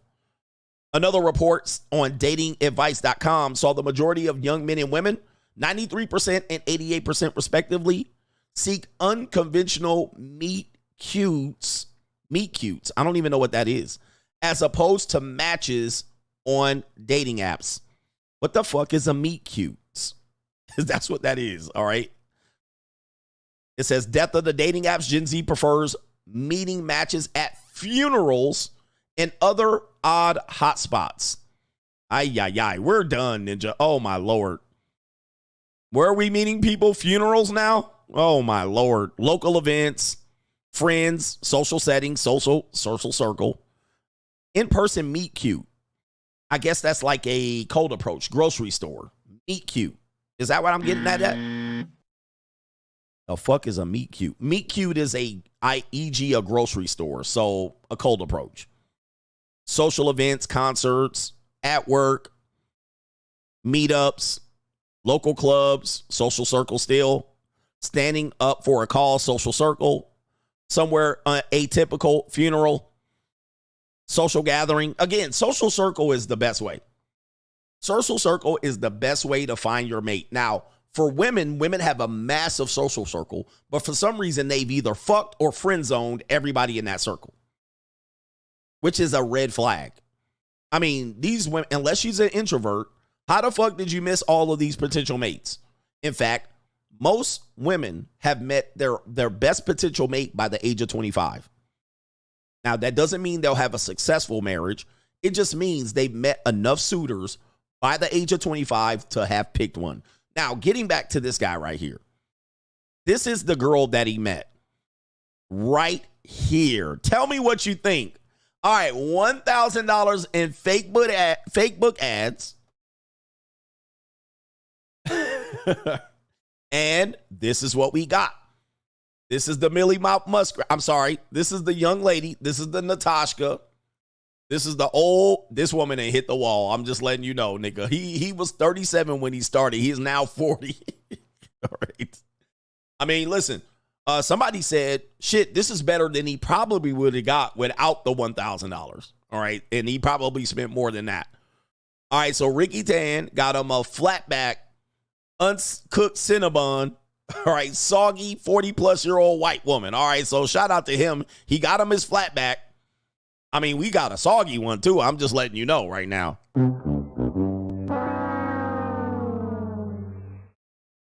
The Sogmeister got that. The Sogmeister got him, all right. So he's showing teeth right there. I guess that's what he wanted. All right, so look, this might be, I'm telling you, he probably wasn't getting any better options than this. I mean, I guess she's a solid 5. Yeah, she ain't bad. She definitely looked like a Natasha. Let me see if I can find what her name is. All right, it says right here, I guarantee you her name, Natasha. All right, so it says right here, where is it? The Lucky Lover Boy bulletin caught the eye of now girlfriend Bethany Landby, age 36, from Boston. All right, Bethany. Well, that's not a surprise there. Bethany, age 36. So she is now in her 40s. Woo! Edgy, you couldn't find a nice younger piece of calico? I guess he wanted to find love. She's 40 now. All right, there they go right there. Oh, boy, look at the body language here. Oh, no. Niggas always gotta show they teeth. No. All right, she looked good with sunglasses on. Yep, she got a nice little feminine feline figure right there. Soggy, sloppy yogurt for sure. And not a bad look. That's not a bad look. That's not a bad look. Bethany. I mean, how many Bethany's can you meet out here, my ninja? Wait a minute. Who is this? All right, this is another woman that's using the same technique. All right, what's going on with the Asians? What's going on with the Linglings out here? What kind of fuck you give me? So this woman is Mrs. Wong is going to use the same thing, but Google Forms. Oh, Lord, this woman crazy as cat shit. All right, let me stop with this story here because I got to get to the main event and hit the showers. All right, let me get with some super chats here. Main event, CGA told you so. How long does love last? How long do you think? If you've been watching my show, you already know. If you're new to this show, you're going to find out, and you're going to be quite shocked and appalled. All right, what are we doing here? All right. He said he just wanted a snow bunny, and he went the world. He got the world. Shout out to Macaroni Tony. Says, yep, I'll never forget my 7th grade Friday field trip. Made it to first base. The following Monday, she acted like I had ish on my face. Like she didn't even know you. Like she didn't even know you. Yes, indeed, man. That's how they work, bruh. They some weird ones. Okay. We got some brothers here on the pay pizzle. Somebody said love lasts forever. All right. She said, if I can't have you, I don't want nobody, baby. Shout out to Leon Lovelace. I realized a while ago. Oh, I already got that one. Shout out to you, but I acknowledged you again. Shout out to Abel Returns to Eating. I am 60 in November. My recent testosterone level was 849 as a RN for 20 years. I attribute it to my high vitamin D levels and high quality protein and extra virgin olive oil intake. Most importantly, I also attribute it to 10 years of celibacy and being a free agent. P, shout out to you, 849 at age 60. Shout out to you, man. Damn. All right. Also not distracted by right here. Let me see here. Not distracted by the bullshit of the world, right? Right. No government name, CGA haters and content thieves. Testosterone levels are definitely below 140. Yes, they are. It's obvious because they watch someone they hate and envy, refuse to acknowledge you, and steal your sayings because they lack your creativity and work ethic, for sure. I've created more things in this space, and I've forgotten about them than they've ever brought. But that's it. Shout out to UH Everyday Damn. Shout out to Tyrese. I know I done smashed a broad or two to sounds of lovemaking and lately. And sweet lady. He says, bitch, you wasn't with me shooting in the gym. Damn, man. It's a cold, evil world out here. And no government name, that man spent $1,000 just to be a henpecked husband like Matt Walsh and other tradcons. Damn. Catching wreck. And he gonna be a henpecked husband for sure. And it's gonna cost him way more than a G. Main event. This is how long love lasts. And I never knew love like this before. It opened my eyes. It never. I never knew love like this. I never knew ooh. All right, what about love? Sucker for love ninjas out here. Love, coach. What about love? How long does love last? Well, yeah, this is sad for you guys. We're going to give you the result and get the results. All right, love hurts. In fact, there are 4 stages of love, according to one piece of evidence here. Neuroscience and experts in love have outlined that love that you know about, that you're searching for, it don't last. I had a great video about this guy. He was talking about the oxytocin, and I've covered this for several years. We're just going to have fun with it. According to this article, most couples stop being in love after this long. According to the experts, it says right here, being in love, all right, you're addicted to love. In fact, studies show, it says, however, experts say that the beginning stages, when you're head over heels for each other, may be shorter lived than you'd expect. In fact, studies show that after a relatively brief period, most relationships will either adapt or die. And that being aware of this common transition may actually make things less fraught. Let's ring the bell. Now, this right here is what I've been saying. I said, if you know that it's not going to last, now it doesn't mean the relationship isn't going to last. Listen to me. It doesn't mean the relationship isn't going to last. We're talking about where everybody's like, but I want to be in love. If you know, they said, if you are understanding this, you actually would be healthy. But we have a lot of unhealthy people that need the love part. And then when the love goes, they don't know what to do. They're going to adapt or die. This is exactly what I teach you. I'm teaching you the right things. Okay, so here it is right here. Here it is right here. They're talking about the warm, fuzzy feelings, that funny feeling, the neurochemical and hormonal response to social factors, genetic cues, and more.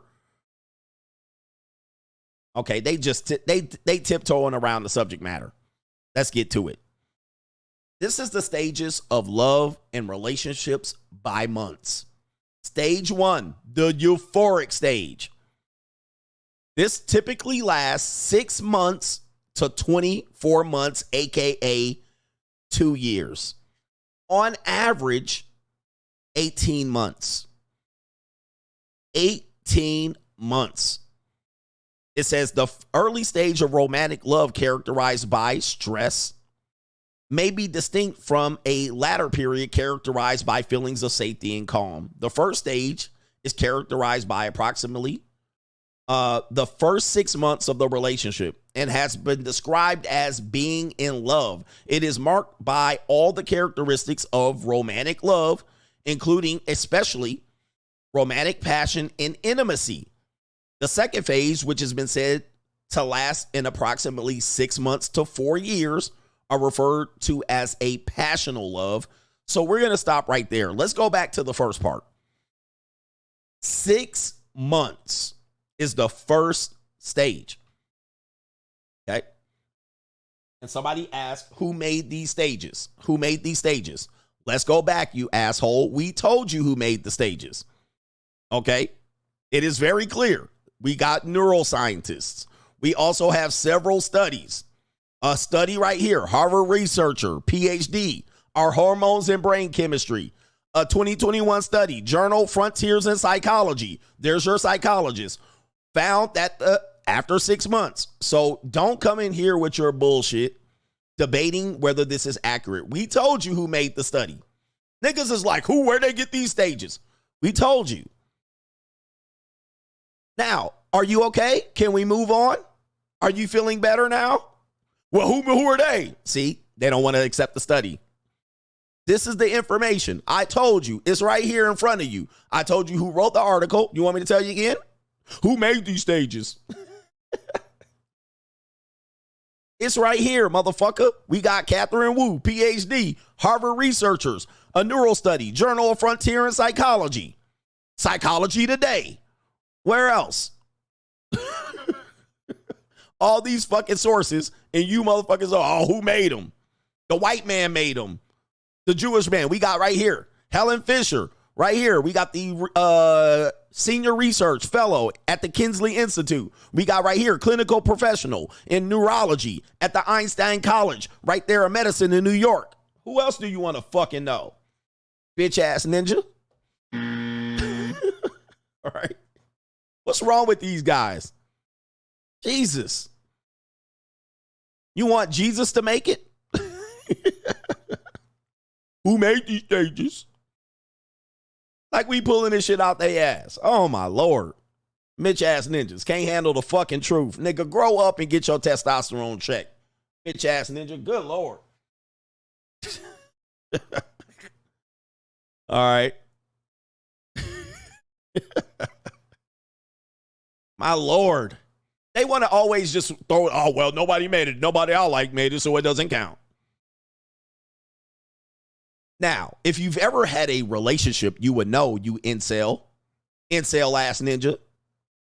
Obviously, you've never had a relationship because you would know. All right, but you've never had one, so you got to resort to, yeah.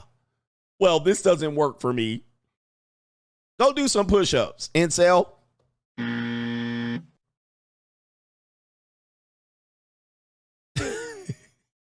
All right. Go do some push-ups and get your testosterone check, incel. All right. Yes, I've turned into that guy.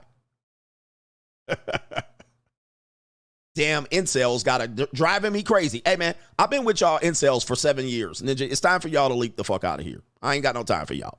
All right. Anyway, I'm done with you incels. I've lost my patience with you. Yeah, I got time, I've lost my patience with the incels. All right. I'm just telling you. The low T incels, y'all got to go. I lost my patience with the low T incels. Go to get your testosterone check. All right. Ninja, you know how I do my show. Unsubscribe. I want the incels to unsubscribe. I don't have time for you guys. I babysitted y'all ass for 2-3 years already. Y'all ain't did shit. You never invest. You never send me a donation, incels. So just sit back and shut up. No push-up, bird-chested ass ninjas challenging me to an MMA fight. I don't have time for the incels. All right, here we go right here. All right, my goodness. All right, the euphoric stage.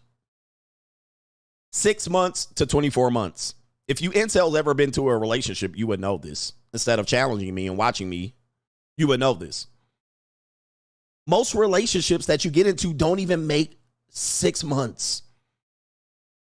Most relationships that you get into don't even make 6 months because of this very reason.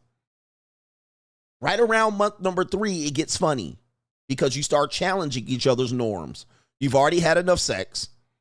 You've already had enough sex with the person, and then things start to annoy you. And then you start looking for red flags. It don't even make 3 months. Okay? It doesn't even make 3 months. 6 months is if you make it and you're connected. Only around the 6th month, it's over. And then you're looking at red flags, or she double dipping, or you start cheating. 3 to 6 months. Look at your past relationships. All right? It's too obvious. Then when you get into a committed relationships, 2 years tops, then you go into the early attachment stage, which I told you.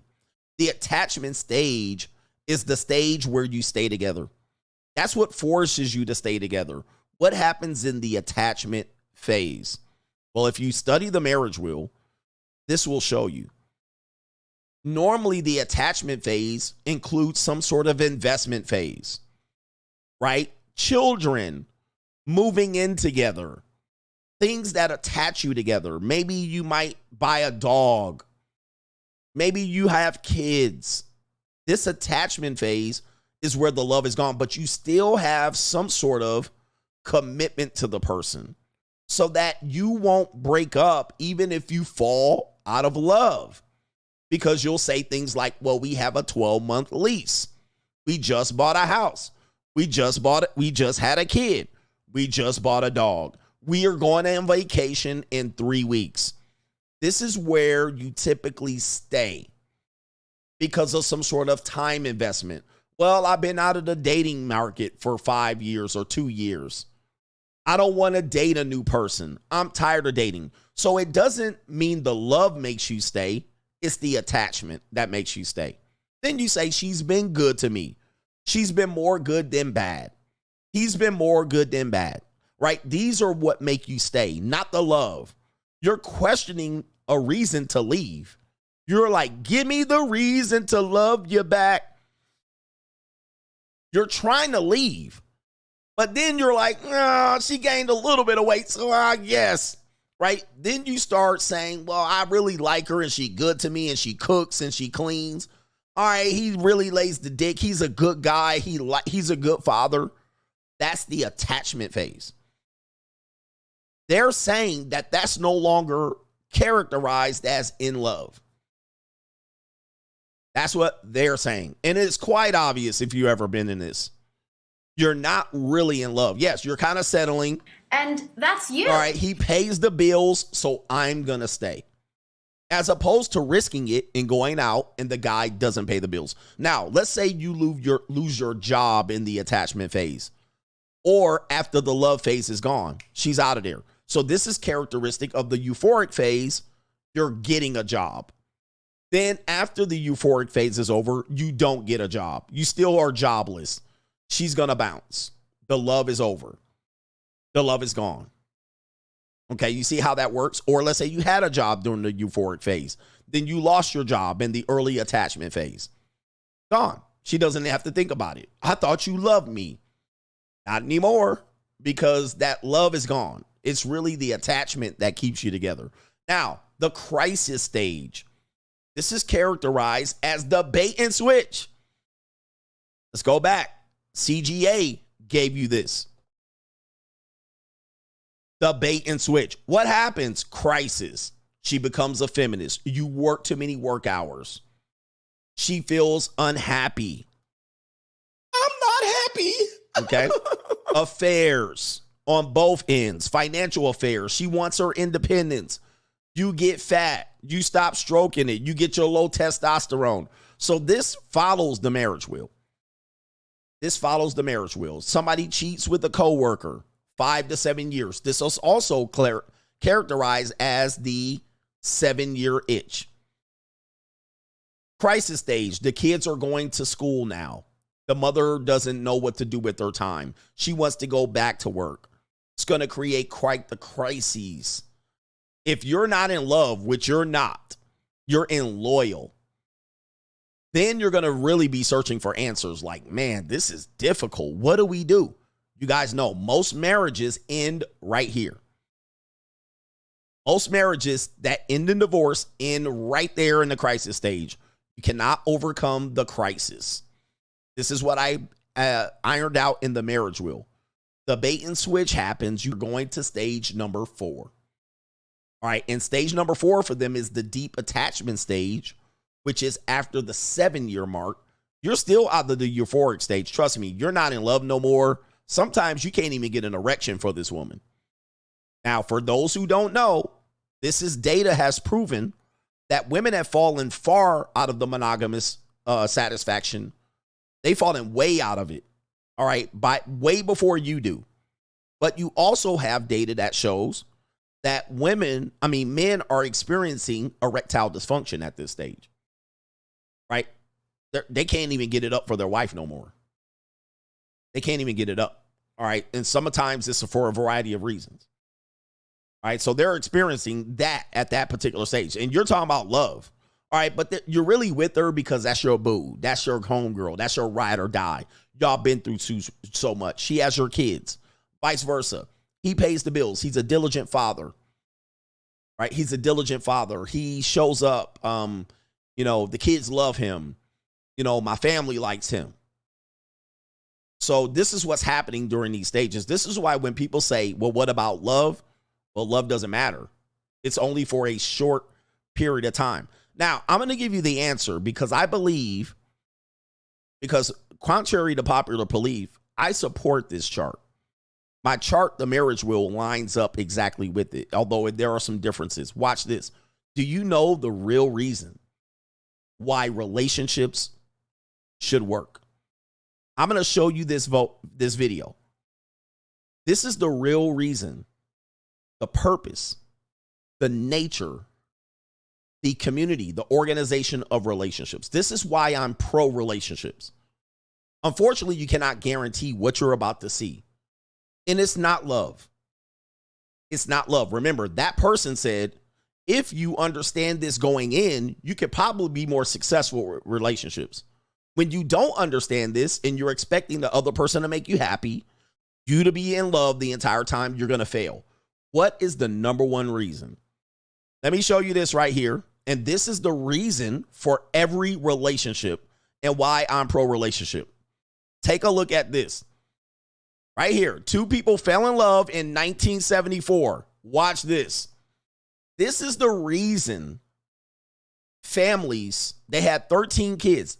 This is the reason why you're supposed to be in love and it's supposed to work.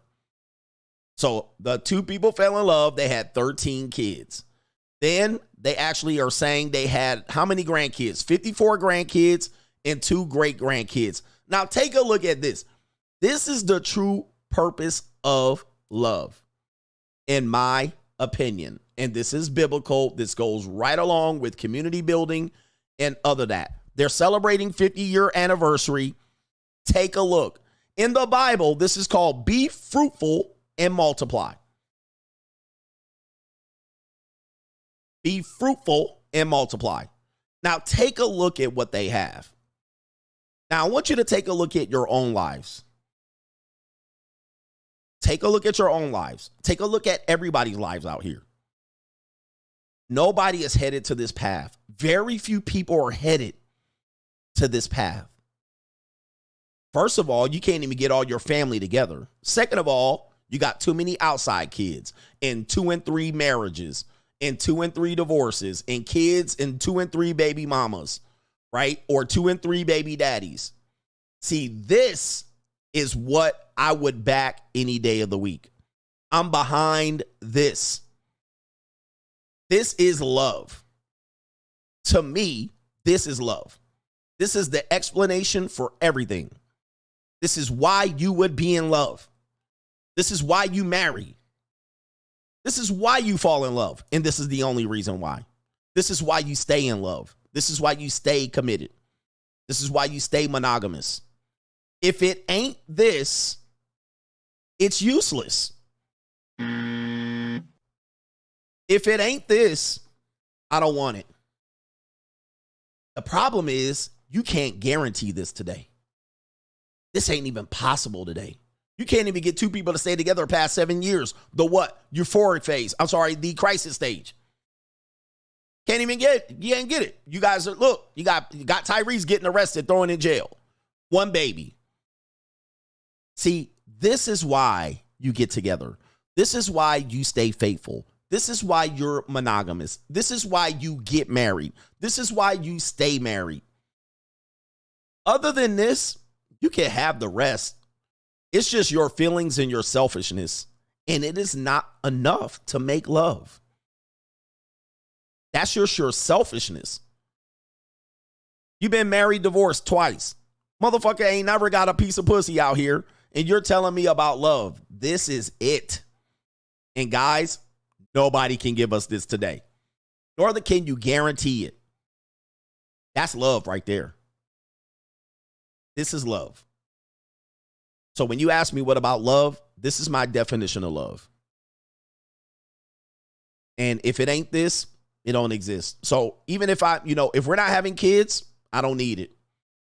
If we're not building a family, we don't need it. If we got a bitch out here, y'all out here doing your thing and running the streets, and y'all out here running the streets, I don't need it. There's no need for the commitment. There's no need for any of this. This is the only reason. Today, we don't have this no more. It's gone. All right, most people can't even get anything close to this. And this is, for you Christians, this is what Christian love looks like.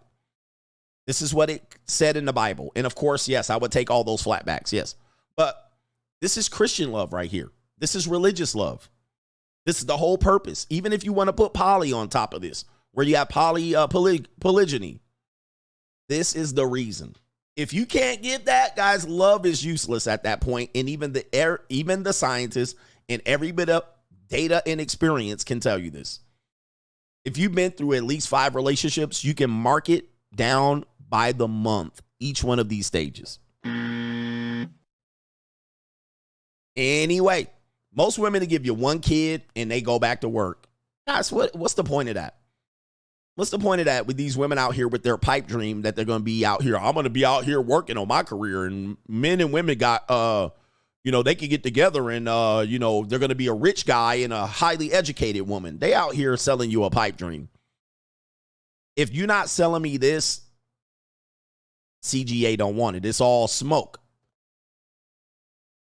It's all smoke. All right. It's all smoke and mirrors. They're out there for their own selfish reason. And if you're looking for love for your own selfish reason, you ain't ready. All right. Shout out to y'all, man. All right. Yeah, she going to be CEO and she going to make $200,000 a year and you're going to make $200,000 a year. These feminists ain't trying to give you no love. Power couple bullshit. Oh, we're a power couple and I'm out here making 150 and he making 275. All right. But that's bullshit. That's not love. That's them trying to set themselves up for a good deal. Shout out to Cali West Miami. Says Ricky Tan's woman reminds me of the St. Ida's brew She got that crooked eye. Shout out to CGA and the Coach gang. Did she have a crooked eye? She had a lazy eye, didn't she? Yeah, she had a lazy eye. Right there, you go right there. Oh, no. Y'all talking about the girl's eyeball. There was a woman, actually, that had a video talking about, when I go around successful people, their wives all make $175 a year, and they're talking about not baking. They're talking about stock tips. Like, in most women's world, they believe that power couple bullshit. All right, I found out my ex is transitioning into a man. Rationality. I'm going to take this opportunity to start a fight and beat the ish out of that bitch. For all the time she asked me to take out the trash, finally a win for men, and she can learn how we feel. Shout out to you. Oh, wait a minute. All right, my phone ringing. My phone ring-a-ling-a-linging. All right, hold on for a second. Who out here calling me? Who the fuck is this? Why don't they just text me? I'm on a show right now. I'm on a show. I can't handle this call. Shout out to no government name Mitchells and Penguins, but CGA, my sky daddy, said, I'm entitled to a loyal 10 who's a virgin. I thought you were pro men, but you called us incels and shame us to donate money like women. But I refuse to stop hate watching. Shout out to you. That's the men here. Yeah, man. I carried y'all niggas for 5-6 years already. I can't carry y'all niggas no more. All right, Timmy, go right here. I can't, bro. I mean, I can't with the bullshit. This ain't gonna be a pity party for men, Ninja. We trying to have we having a party. Let's have a party, man. All right, we're not gonna be like, this sucks to be us. Let's just drop out. I mean, my book, Free Agent Lifestyle, was not about dropping out, for real. I mean, it was about getting y'all up. But as soon as y'all disagree, who made these statistics, coach? Who made these statistics? Guys, you don't need statistics. I use the statistics to back up the experience. My experience and your experience are quite the same.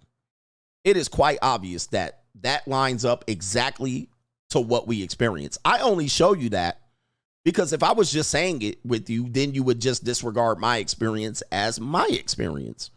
You would say, I didn't experience that, coach. So I bring backup to every fight. Right? You guys know that's part of my show. But that doesn't mean just because they said it, it's true.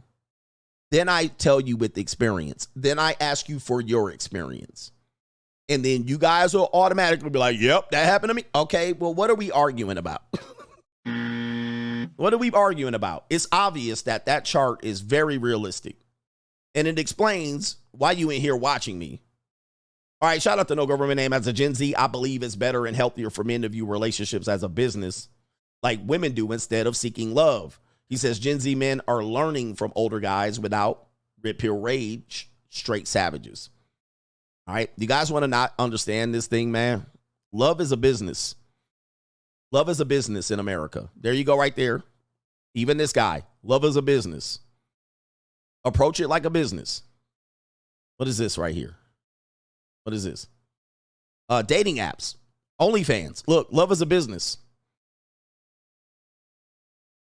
Guys, love is a business. Look, this guy's in the business of money, making love. Right here, selling pussy. This guy right here, the course of making money. Offer your love. All right? He made money. Facebook made money. Middleman, pimp, to get him a cockeyed Natasha, Bethany. Dating apps, business. All right? Psychology, studies on love, business. Family, business. All right? Love is a business, fam. Ain't no ifs, ands, or buts about it. And the article even said, let me read this part of the article again because I think this was vital. This was vital because a lot of guys don't realize this. This is a vital part of the article. Okay, this is vital, even for the disbelievers. I'm going to read this again.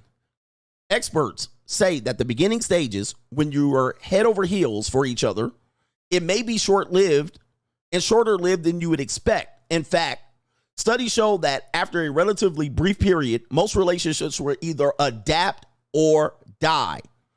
And that being aware of this common transition may actually make things less fraught.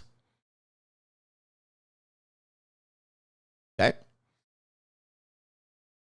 That means less filled with or likely to result in something undesirable, less affected by anxiety and stress. Knowing this in advance will actually help you, not hurt you. Knowing that this is going to come, it's inevitable.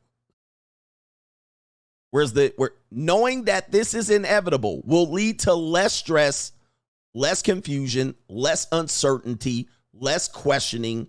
Knowing this in advance, I tell you every time, if you know it up front, you'll be okay. If you're guessing, you're going to lose. If you're hoping, you're going to lose. Know it up front, it will be better for you. If you're hoping for something different, which is what women do, they hope the next person is going to be different than the previous person. And they just hope and hope and hope. Most of the time, they end up disappointed. And damn, and aw, and I thought, and damn, and aw. Right? They end up going, damn, I thought this was the one. Oh, man. They end up their whole life hoping that this is the big love. And they end up, 5 years in. Oh, damn. Knowing this up front, which is so obvious, will help you in the end. It's not going to hurt you. What hurts you is the uncertainty. What hurts you is the belief. Oh, I believe. All right, let me get these. Sky Daddy. But my Sky Daddy said I'm entitled to a loyal 10 who's a virgin. I thought you were pro men. Shout out to you. And he says right here, as a Gen Z, I believe it's better and healthier for men to view relationships as a business instead of seeking love. All right. Yes, indeed. Did I get that one already? Shout out to you. 100%. He's the one. I know it. Oh, damn. He cheated. How many people have been here? Let's just do this. And I got to go. Most of you are here and you guys haven't had one successful relationship yet. Let me be frank. Most of you are here and you haven't had 2 successful relationships. In fact, there is nobody on earth that has had 2 successful relationships. And you've been here an adult for 5, 10, 15, 20, 25, 30 years, 40 years an adult, and you haven't had 2 successful relationships. I mean, the numbers to tell you, you're going to at best have 1. Most are going to have 0. You're owing.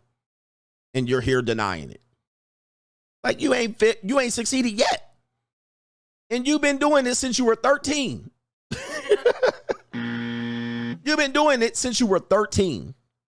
Now, the only people that said they can have 1 successful relationship, you still must be in that relationship today. You still need to be in that relationship today.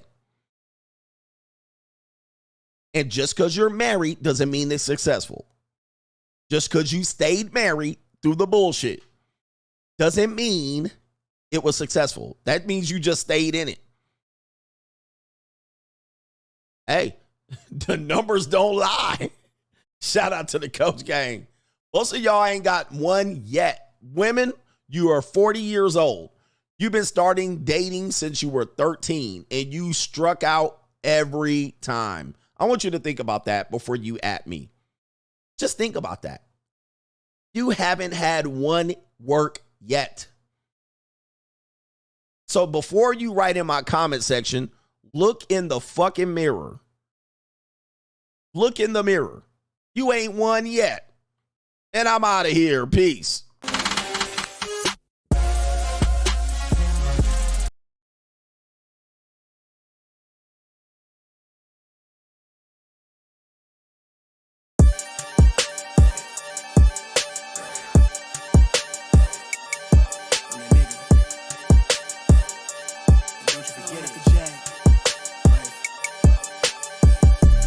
Vibe blowing at the J, got the loud jumping at the bag. Everything I'm on slack. Everything I do is got the Benz jumping at the bag. Vibe blowing on my J. Got the loud jumping up the pad. Everything I'm on slack. We've been with the Brazilians. This would be the first. They wild, I think. I'm innocent. Bro, you hear that guy?